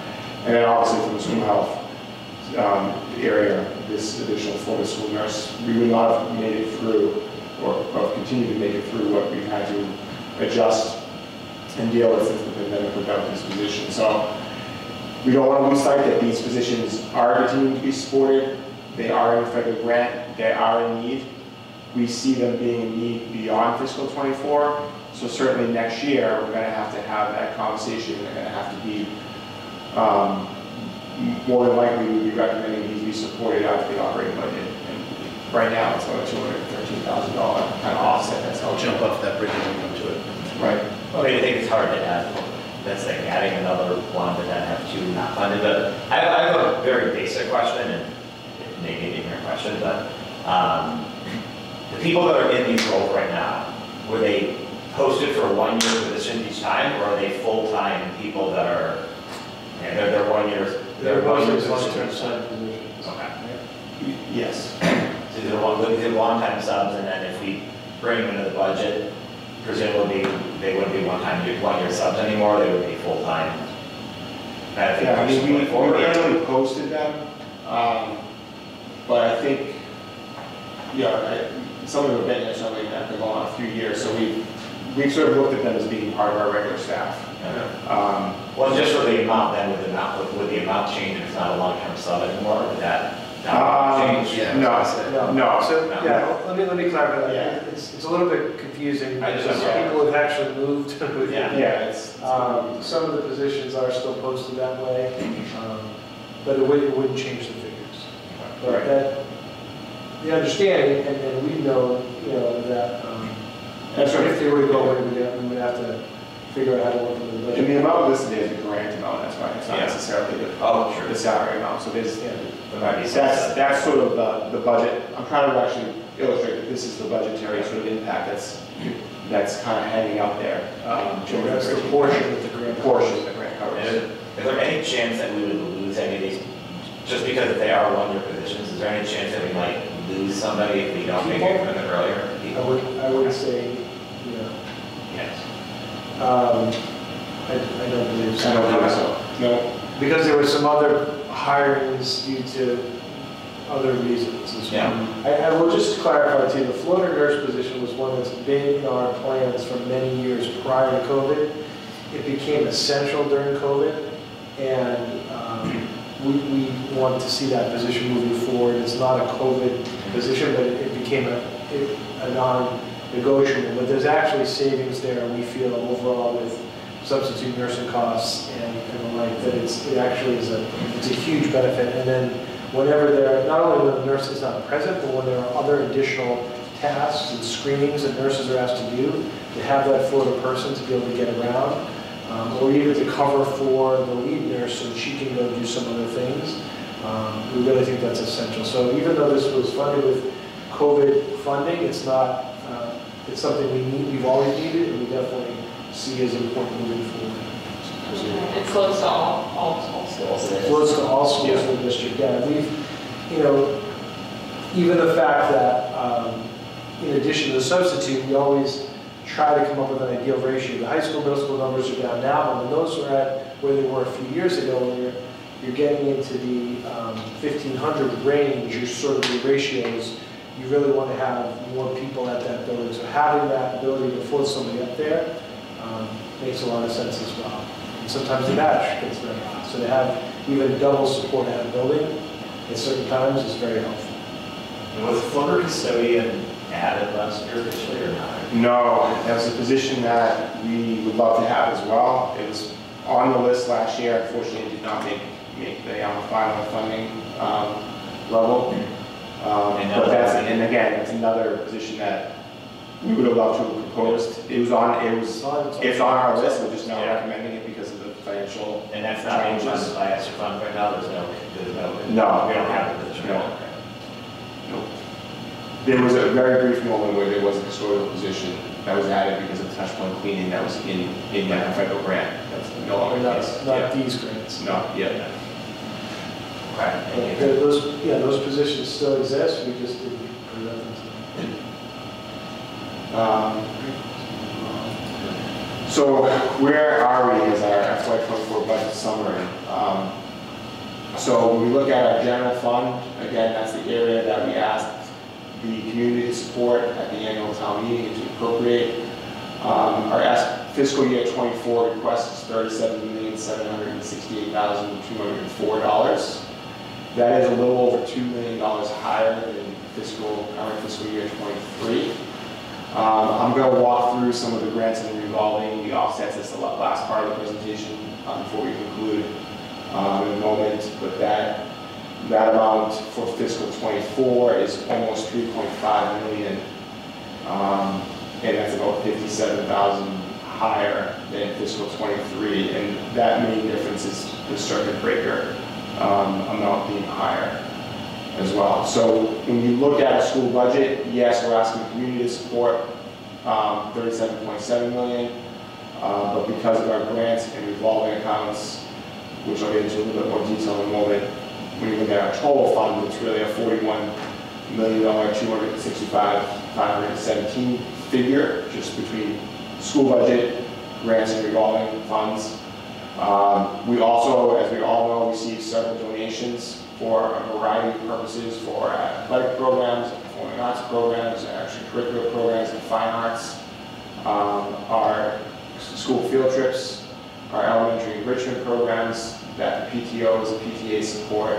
So the actual amount in total, in aggregate, is much greater than that. Our annual average of donations has been about $250,000. We're on pace for that again this year, and our PTO and PTAs for the items that they do for classroom supplies, field trips, enrichment programs, speakers. They'll support some technology costs at times, as the annual average has been about $75,000. And the 75 is separate and distinct from the 250? Correct.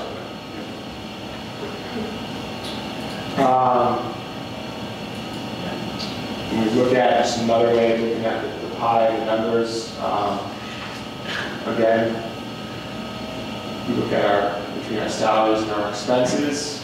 From gross, that's with revolving and grants, is the $41.2 million number. Then you have our offsets, so these are our offsets amounts being broken down by our salaries and expenses to get to the $3,497,313,000. And then the request is the request that's on the table for the community and school community support for the annual town meeting is broken down by salaries and expenses, $37,768,204. So again, that is a 5.8% increase. I meant to mention that in an earlier slide,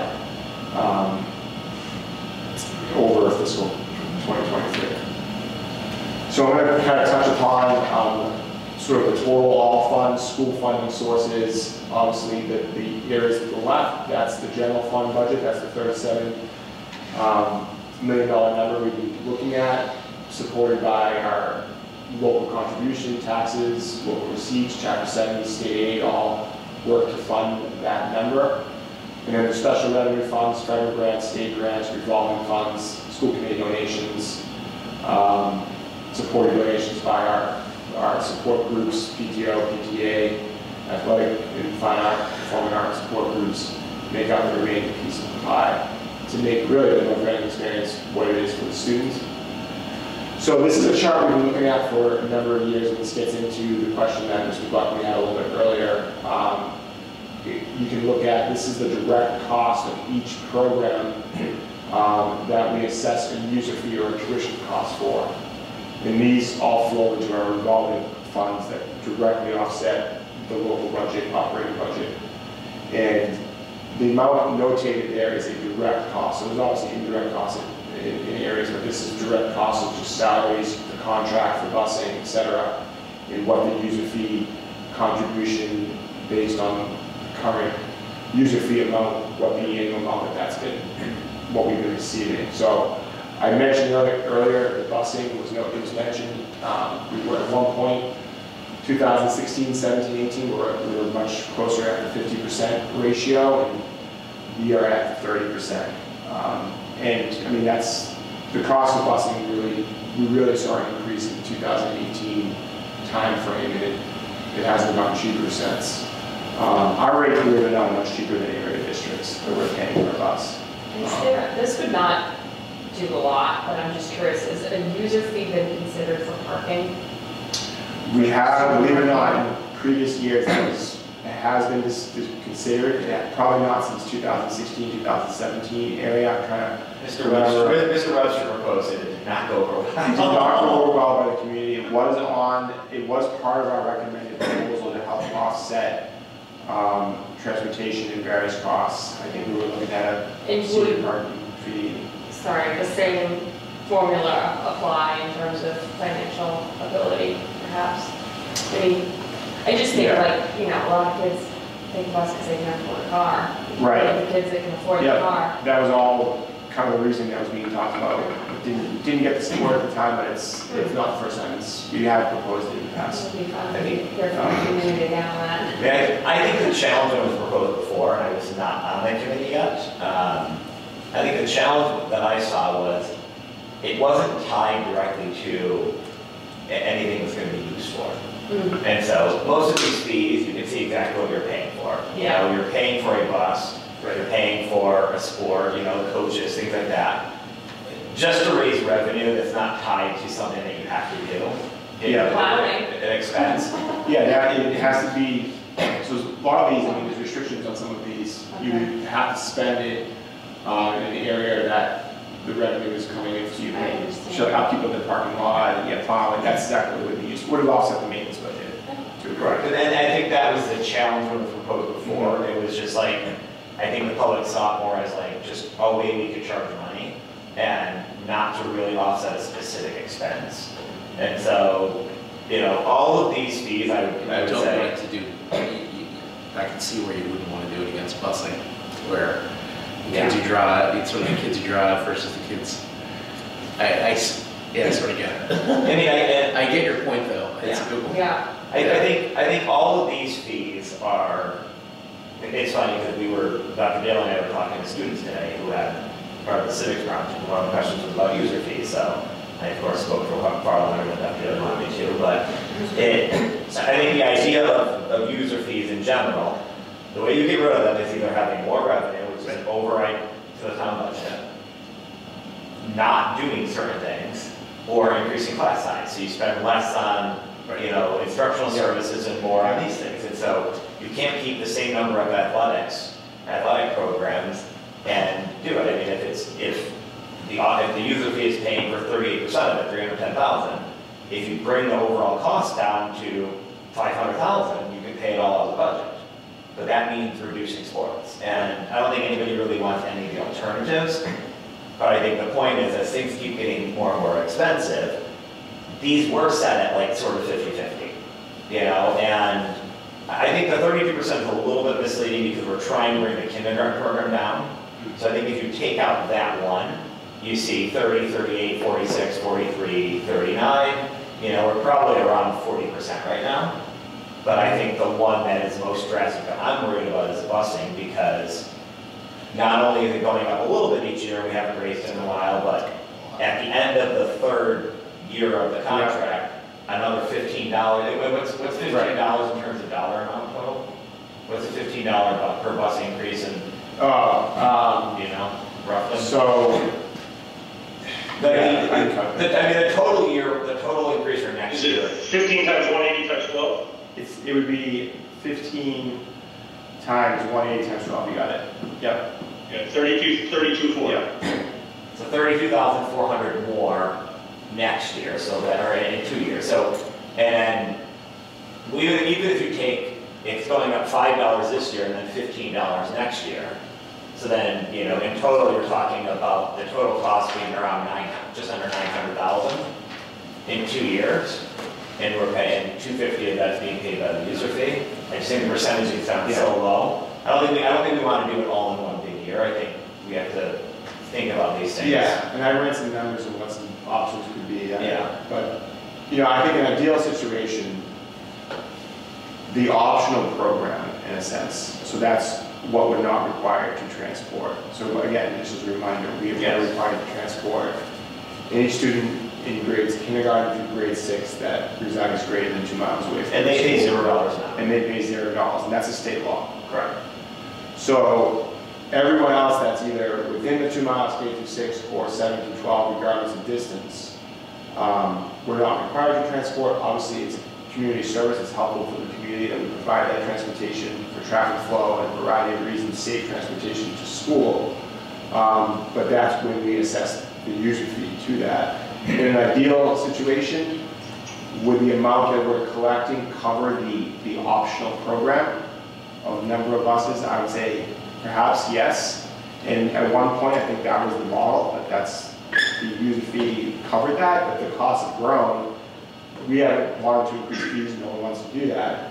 So now we're not quite at that ratio, and I think it's fair that the 12 buses we have, arguably 6 of them cover what we need to do. 6 of them are sort of covering what we don't need to do, but we're still providing and we're assessing the fee for. So, you know, that's one way to always kind of look at it. I've worked in other places with that. The fee always fluctuated to cover the optional program. But So the point is we could do it with 6 buses with people that we have to bus. correct. And then, well, I mean, I think the challenge though is like then you're getting into nobody in the, we have no middle school, high school, but still, yeah. Yeah, we don't want to use. And again, there are districts that don't provide busing. You know, I believe Reading does not provide busing, right? You live in Reading because everybody's within 2 miles of a, everybody's within 2 miles of the school, so they don't provide any busing. Right. No. So that's certainly an area that we've seen, you know, that just kind of changed more drastically than some of the others. One quick question about performing arts. I seem to recall, and I could be completely off, that the number for at least the last year was bigger than, significantly bigger than the 59,744. So what I'm trying to do there is those 2 line items used to be sort of grouped together. So I'm trying to do extracurricular and performing arts. Okay. So I'm trying to break. No, that's fine. Break that out. Yeah. It seemed really low in comparison to what we'd seen before, and I didn't understand it. So the extracurricular piece is all the clubs and the stipends that are related to the performing arts piece. Okay. And then the user fee. That's what I'm confusing with. Yeah, the user fee, that's probably what you're confusing. And the user fee changed last year, and I think this is fairly close to what we're anticipating on collecting with this new user fee for this year.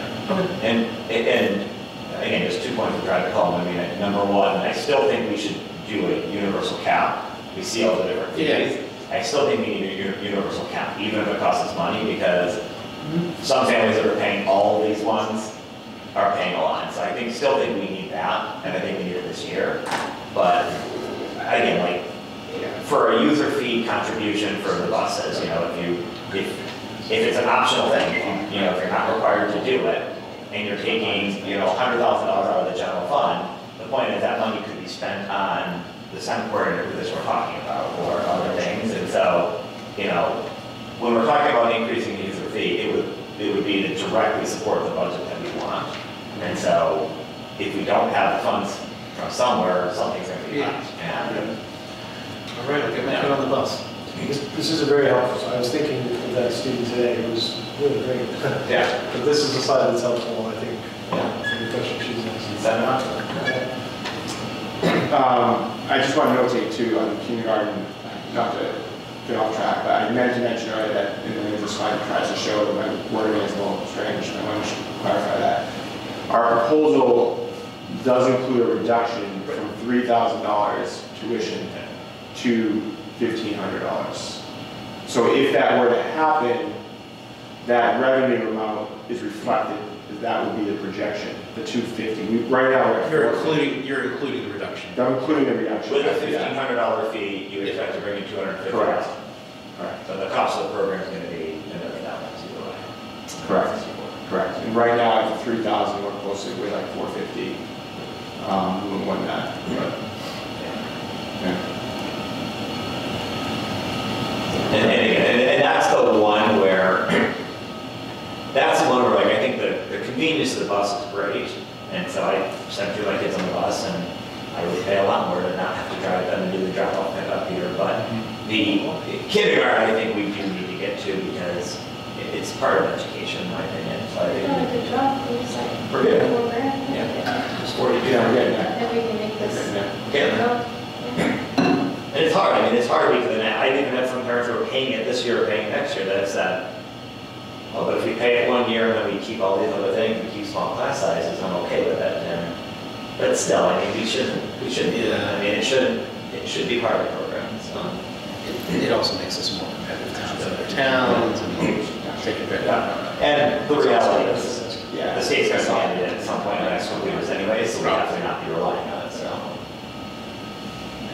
Right. Okay. You want to clarify that? I think I understood. You have my wording is confusing, right? Yeah. So that should read 1,500 full day proposed reduction from 3,000. Yeah. I crossed the 2 numbers there. Yeah. From your explanation, you got it. Okay. Looking at just some operating budget history. So again, here we are at fiscal 24, recommendation proposing 5.8% increase, and this is just show this chart every year. It's a good kind of historical analysis of what we're recommending and how it compares to what was actually funded, which is the green bar graph from since 2011. So we are, the annual 10-year average is about 3.7%, 3.65. So I think there's a variety of factors that are playing into the 5.8 as we talked about today, but certainly we have challenges to lay ahead. We know that. And the 4.2 last year and the 5.2 before, they include ESSER funds in there. So correct. Anything that gets funded, and the one thing I think we'll talk about a little bit either today or another day is, trying to actually fund this. More and more of our budget is being funded by one-time revenues. I mean, we're taking, we're funding one-time. We're not doing recurring expenses, but the one-time expenses that come up each year, we're duct taping it together each year, and so we're getting there, but we're not. It's not a true increase of revenue of 4.2% from the top. I think Bubble's getting ready to go correct. Okay. All right, so the last couple of slides, just cost avoidance. I think we've got some good, as I mentioned earlier, to control some of our costs. Just highlight a few. We certainly always try to purchase from the state bid list. That means we're getting the biggest educational discount from cooperative purchasing consortiums and state bid lists. We've really worked hard at controlling our utility costs. Our utility line item, in some cases, in some areas, is even reducing, going down. We've really worked at controlling our gas rates through our power option purchasing consortium contract. We're locked in for next year at a really favorable rate, so we're not really at risk of the gas market fluctuating or increasing. Like on the LED lights, are we done with the payments yet? We are done with the payments. This year, the last year? Yes, we accelerated that. So for next year, we're going to be getting all the savings in order to pay it. Correct. Yep. Special education, I think we do some good things with Scene Collaborative in North Shore or as a member district to help use their programs. We also, the question came in from a community member earlier about, we actually get some good professional development opportunities through these memberships with Scene Collaborative in North Shore with some of our specialist staff as part of that membership. And it's certainly worthwhile to continue to pay membership fees to be part of these two consortiums. The shared transportation model with SEAM is certainly a cost savings and a cost avoidance from that perspective. Food service program has done really well. We all know that the last few years it's been a universally free program, first by the USDA and it's now being supplemented by the state budget. I do know there's strong conversations to continue the free program through the supplement through the state. I know Governor Healy is recommending that, and we're hoping that gets finalized. I think it's been helpful, and we've really been able to do a lot of good things with our food service program through the universally free program. The participation has been very high, and we've gotten the good subsidized revenue from that program. And we've been able to look at providing more nutritionist support, regional dietitian support, upgrading equipment, doing a lot of, I think, positive things with some of that additional revenue that's coming in, given that anticipation's been so high. So hopefully that will continue. Through the capital program, we have 2 multifunction school activity buses where we've really controlled our transportation athletic costs, and even in the performing arts programs, and able to use those as well and control our costs in those areas for the extracurricular programs. And then maintenance and operations, I think we've really done through Sonny Campagna, who's in his 3rd year now. He's really worked hard at looking at every area, doing some in-house work whenever possible, and we've increased the amount of in-house work I think we've done in some of these trade areas, which have saved us. We have that toolcat, which has helped significantly with snow removal efforts and saving overtime costs. We've seen that the last 2 years since we've had that vehicle as part of our fleet. And I think we just, constant vigilance with our daily operations is always at play. So what can we conclude from the budget? We certainly have a budget that, above all else, is meeting our contractual obligations with employees and employee unions. We're meeting our fixed operational costs that we need to do for the services, utilities, busing. We maintain and add staff to, again, we always want to maintain this educationally sound student-teacher class ratios, particularly at the elementary level. This budget is achieving that, even though there is no specific classroom teacher request here because enrollment's stabilized. We're maintaining the student-teacher ratios that we want to have at every level. The academic support systems to address the learning loss, we talked about academic interventionist requests, that's all driving this area. In this initiative, adequate health and safety services for students, continue to support school Florida nursing position through SR, the social, emotional, and mental health needs of students, that additional school adjustment counselor. To get to the model we're looking for one designated adjustment counselor in every building is what we're trying to do to address that area. And then the curriculum leadership model with the STEM coordinator, which we've talked about, to help the educators in curriculum instruction and assessment strategies. This budget would achieve all of those areas. The one-to-one program would continue to be supported. The digital learning technician is key in SR, as I talked about, and supported that. And then we believe the current budget as presented would also continue to have the operational costs needed to properly maintain our 5 schools and campuses. So this is what we would achieve with this budget. Next steps, this number is updated. This changed like Friday, given the timing of maybe when the packet went out or when I gave the presentation to Patrick for the school committee packet. I think it changed right around that time. So this is the latest number as of like Friday. 36,438,179 is the available revenues through the revenue plan. It's a very fluid number. We continue to work on that. It changes often as we meet with the finance planning team. Certainly a collaborative process, but as we know, that's not quite at the number that we're recommending this evening at 37.7. And if I could just comment on that real quick. Yeah. We're 1.3 million short roughly on the modified level services budget. When he says it's fluid, it's not like, we always want to be conservative in numbers, but I think the questions that are still outstanding are things like health insurance is being carried at 12.5% right now. That might be able to be negotiated down and maybe bought down by the PFA, which we have in place, and so that number could free up some revenue. We might fund certain one-time expenses, both for municipal and school side, which would then, again, it's not what we love doing, but it's something that can be done, which would then lower the expenses, which would lead to more revenue. Even like special education, the gap between the tuitions going up and the circuit breaker funding, which is a year later, that's a gap that we maybe could fund partially through this. And then there's other things that we are going to talk about and fight it up a little bit, like interest income, things like that are higher than they've been before, and we've been keeping them low. So that's where most of the revenues I think are set. It's just what other tools. Yeah, there's a chance. Again, the process is so slow at the state level that I'm hearing in the House, and they've done this in the past. They did this last year.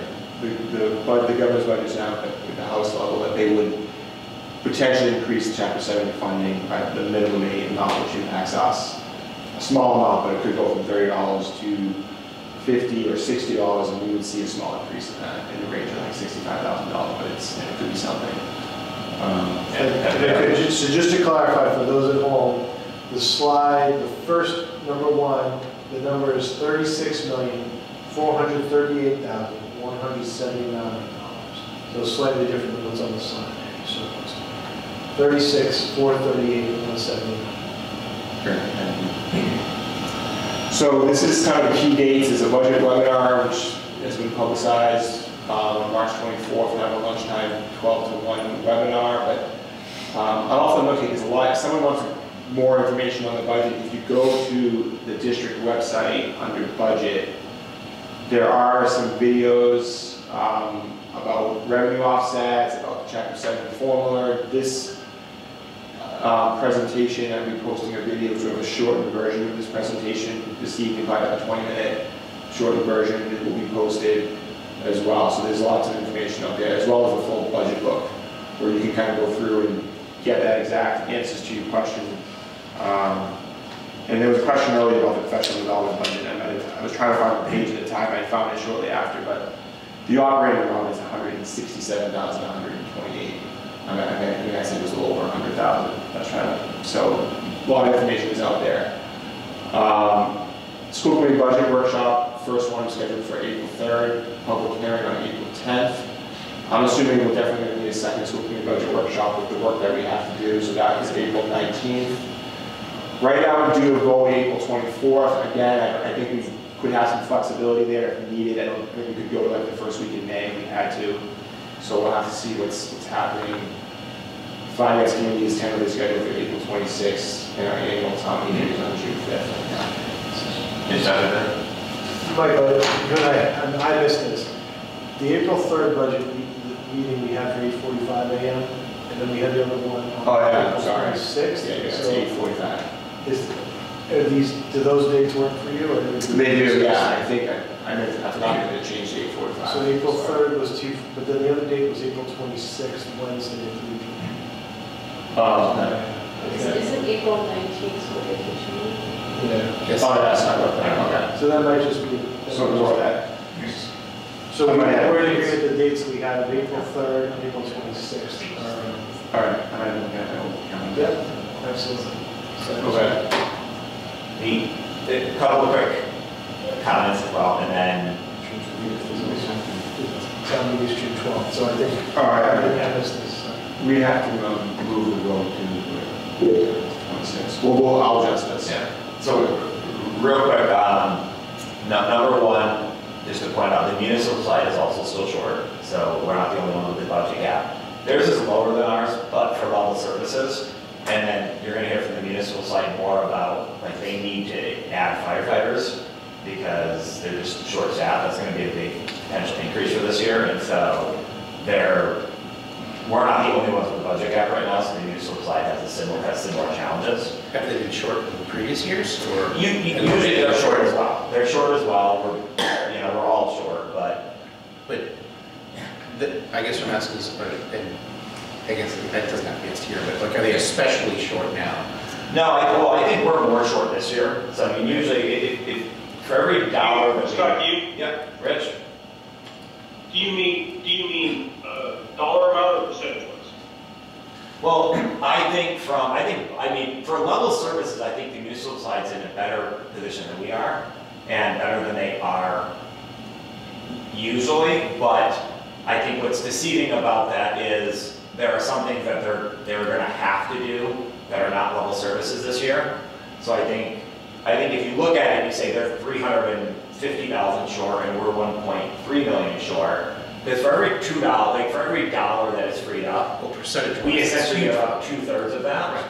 So, if we free up 100 million, so again, it's 2 to 1 essentially, but the gap's not 2 to 1. The gap's like 3 or 4 to 1 right now. But I think their deficit's going to be bigger when they put the firefighters in there as well.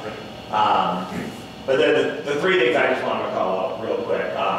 Number one, to the person who came and asked a question, I love people coming and asking questions, and so, I think it's really important to be involved in this as a parent, and so, if we ever sound short on answers, I assure you it's not that. We really want people to be involved in this, because I think sometimes people don't understand how hard these budgets are to close, and hearing from parents and hearing their questions and hearing, when we're talking about to cut this or cut that, I think it's really important to hear from the public, so I appreciate it.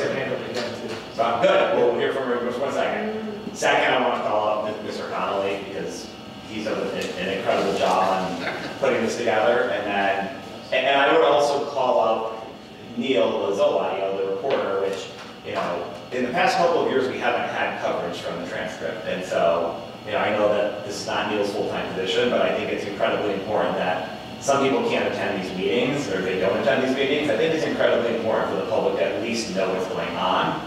And so, for the last couple of years, many people in town have had no idea what's going on, and at least we're getting some coverage right now. And so I think it's really important for an informed public to be able to hear these things, and so I appreciate at least having coverage this year. I think it's going to be especially important knowing that these gaps are getting smaller, right? And in fact, we're hitting, as you said, some one-time bubbles. There's going to have to be community involvement in how to deal with it. Yeah. Question? Jersey?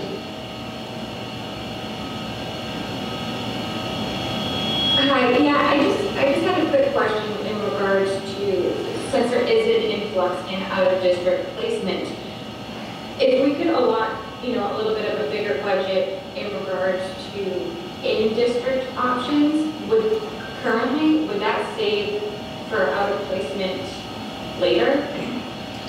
That's our strategy. We always try to increase and provide more programs and options in the district. Yeah. I think that's an area we're always looking at. We're always looking at trying to customize and reallocate funding to our in-district programs to educate when appropriate students in district. So that's Cynthia Conant and her team are always looking at those areas, and I think when there's either a creative idea or something that she feels she needs, she brings that to our attention, and I believe that's something we've always prioritized and will continue to do so, because we believe that's very important. We have added some staffing and some team chairs and different things over the past budget cycles to particularly address that as well. So I would just say, especially when we can identify multiple students with similar needs, where we can say, one teacher to 3 or 4 students. If there's only one student, then the cost of bringing a teacher or a para, it's a great point. Yeah, it's great. And I'll just add, for response to that, I know that when I called out the numbers, like I think a couple of years ago it was 28, which was the fewest number of out-of-district placements. The year before that, and the one before that, we funded a couple of positions specifically to look at increasing programming within the district, and we saw a really good impact from that, and I think that kept it lower. But I think, again, some of the challenges that have come up in the last couple of years have pushed that number higher. But there were some things funded. I can't remember the specific thing that was funded, but a few years ago we funded some positions specifically to try to address the out-of-district needs, and it had a good impact. But as Michael said, the team chair alone, team chair to help us just manage some of the discussions and to help us. Is there a greater percentage of children who are outplaced in middle and high school, or is there a larger proportion elementary age? I think it's pretty split. Yeah, pretty split. I don't think there's any one particular level that is driving that. It's a good question. Thank you. And again, I mean, we got the districts, just to be very clear so there's no confusion on this, we have an obligation to educate every child, and so we're not going to not send them because it's more expensive, but if we can fund something in district, so, I think a lot of students would like to stay in district if they can, but if we don't have the services here, then we have to do that, and so we look at collaborative, we look at other programs to try to do it, but just so there's no confusion, every student deserves an education, that's accessible to them, and so, we will meet that need always. Absolutely. But if we can, again, if there's a way to invest in our own internal programs to help students stay within, there could be a cost savings, but it's also, I think, better for families not to have to have their kids funded. I think some of the conversation that happened earlier, the funding piece of that is the issue around that 14% rate increase. That's been a key topic across the state, not just North Reading, at every community's budget presentation and a lot of our affiliations, the master superintendent's affiliation, and the school business administrator. So it's certainly an area that we don't control. It's set by the state, and it is a cost that has been something that we've had to address. So. Just back to the qualitative and quantitative, it is tricky when you look just at the pure numbers, because sometimes there are students that never set foot in one of our schools that move here, and then we take on that student, and then they move to another district, and we move. You also have students who graduate, right? So you might have 4 or 5 students in 1 year who graduate, and that impacts the numbers. And you might say like, oh, why did it go down so much there? What did we do differently? You know, so because our numbers are so low, but overall, we can talk about programs and students that have stayed in the district, and we can tell some stories that we certainly have seen this impact. So, but yeah, I think I would agree with that burden is probably the wrong word, but I just think what was referenced was the challenge of that one-time increase that everyone's facing from 2.5 to 14. From a cost standpoint, is what I believe the article might have been referenced to. And it's worth noting, because we talk about circuit breakers sometimes. So one of these you don't actually get the formula right, but I believe it's anything that's above 4 times what it costs to educate a typical student. The state will, a year later, the state will refund us 75% above the 4 times. Is that the right formula, Michael? Correct. And so if the cost to educate a typical student would be 13,000, I think, is what they use, or something like that. I don't remember the numbers, but the point is, you're spending a lot, and then after that, they'll get 75% above the 4 times. So, but it's a year later, and so we can't use it for the year that it happens. And that's the other thing where there's been advocacy to try to change that formula, but that hasn't gone anywhere. Yeah, it's sort of, there's lots of advocacy. There's, when we've attended some webinars at the top level, it has been mentioned, but there's been no discussion on it. But we continue to advocate in all of our associations and to try to increase that circuit breaker. Again, that would be a year delay, but any increases or supports in there. I do think that it is being heard. They're just trying to figure out how to fund this. Absolutely. No other answer. No, I'm just getting wiggly. Natural state. Rach, do you have any other comments or thoughts? No, far from home. I don't think so. I guess one thing I would point out to the folks who stuck with us here for the duration, that the public hearing is another place where the public actually has input and is welcome.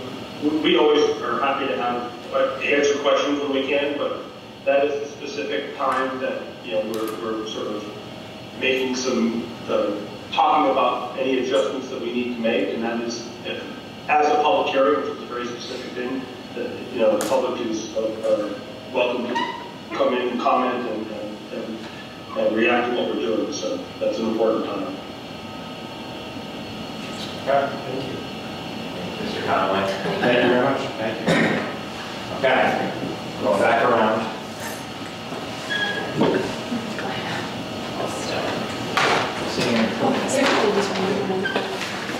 This two is Moving your coach. literally straight into the cleanup. Yep. One of those two is the other one. Okay. Do we want a 2-minute recess? See some people going. I think we're getting one. We're going to need a 2-minute recess. Okay, back in session. Mr. McGowan, can you hear us again? Yes, I can. Okay, thank you. I'll turn over to policy subcommittee. We have 2 things on the agenda. We've got a second reading and a first reading, so they're in different sections, but I will, the policy subcommittee lead us however they want. Jeff and Noel? Well, the one dealing with the grade point average, we sort of went over before. It's been shortened and simplified. Do you want to do a motion and do a motion in a second? We'll see if there's any discussion or just Yeah. Just do you want to do a motion? Hold on, I can pull it up. Yeah, that's fine. How about this? Just say so moved afterwards. Can we have a motion to approve as a second reading policy IHC-R, grading, weighted grade point average, and class rank? So moved. Second? Okay, we have a motion by Jeff and a second by Noel. Any discussion on the policy? I don't think there's any changes since we went over it last time. Thoroughly. Okay, then we'll do a roll call vote. Jeff? Aye. Noel? Aye. Diana? Aye. Rich? Aye. And I'm an aye as well. Passes 5-0. Thank you. And then we'll do discussion on policy IMG. So I'm wondering whether maybe we should just discuss a little bit and maybe just table that for next time. And I can meet again with the subcommittee. Okay. What I did is I added in language from some of the others. That's just my thought. Okay. Unless you want to discuss it now, approve it as a first reading, we'll tighten it for a second. But there's still some questions. I don't know whether tonight's presentation informed any of my thinking in terms of definitions. You know, that tonight, comfort and therapy were kind of used interchangeably. Dr. McKay has been helpful in helping me see some of the differences.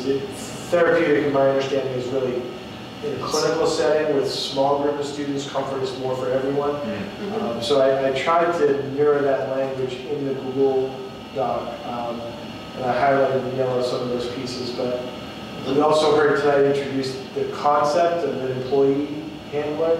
So I left that in. You know, so different policies were different. I don't know whether. Well, to me, the fundamental difference is that the therapy dog has the dog that's trained. The comfort dog, that'd be therapy is both handler and dog are trained. Comfort is just handler. It could be. Or it's a different level of certification for a dog. You don't want, right? You don't even need a dog. I don't think there is a dog cert for comfort. It's a handler. I think. I may have misread that. Did the policy subcommittee meet since the last meeting? No. We haven't, so I'm thinking maybe Okay. that's what we Yeah, really I should. agree. So you were just throwing other things out. Yeah, so why don't we pass over that for now, let the policy subcommittee meet again, Yeah. and then bring it up for first Yeah, reading? fair enough. Yeah, I afterwards. agree. Thank you. Anybody disagree with that? And wanna? Okay. That's fine. Moving on. No minutes this time? Not at this time. No budget update? Not at this time. No staffing update? Not at this time. I don't, were there any? There's no bids and No bids donations. and donations, yeah, we were looking at that, no grants.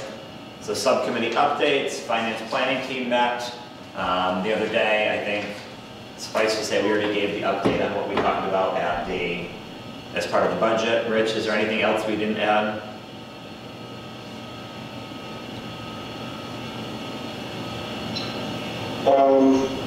No, we talked briefly about sewer, but nothing substantive there. Yeah. Athletic subcommittee, Rich or Diana?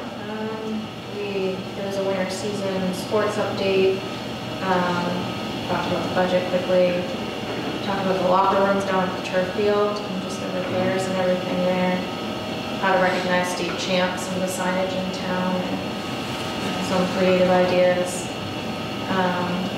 Talked about the baseball netting and lighting.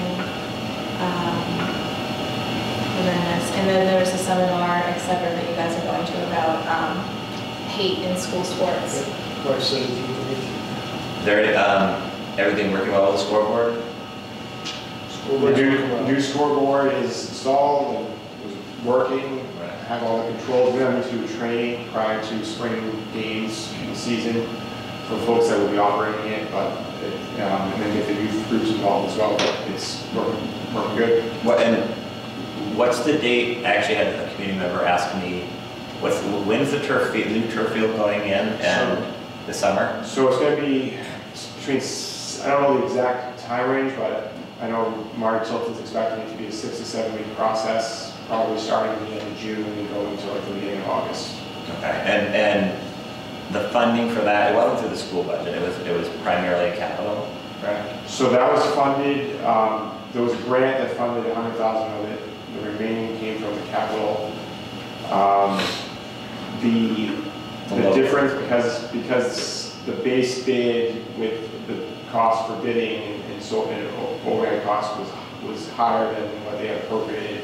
The select board, I believe, voted to use some of the ARPA funds to make up the difference. And that funded the overage of the base bid, And then it also funded 2 of the bid alternates. One was to add lines for girls lacrosse.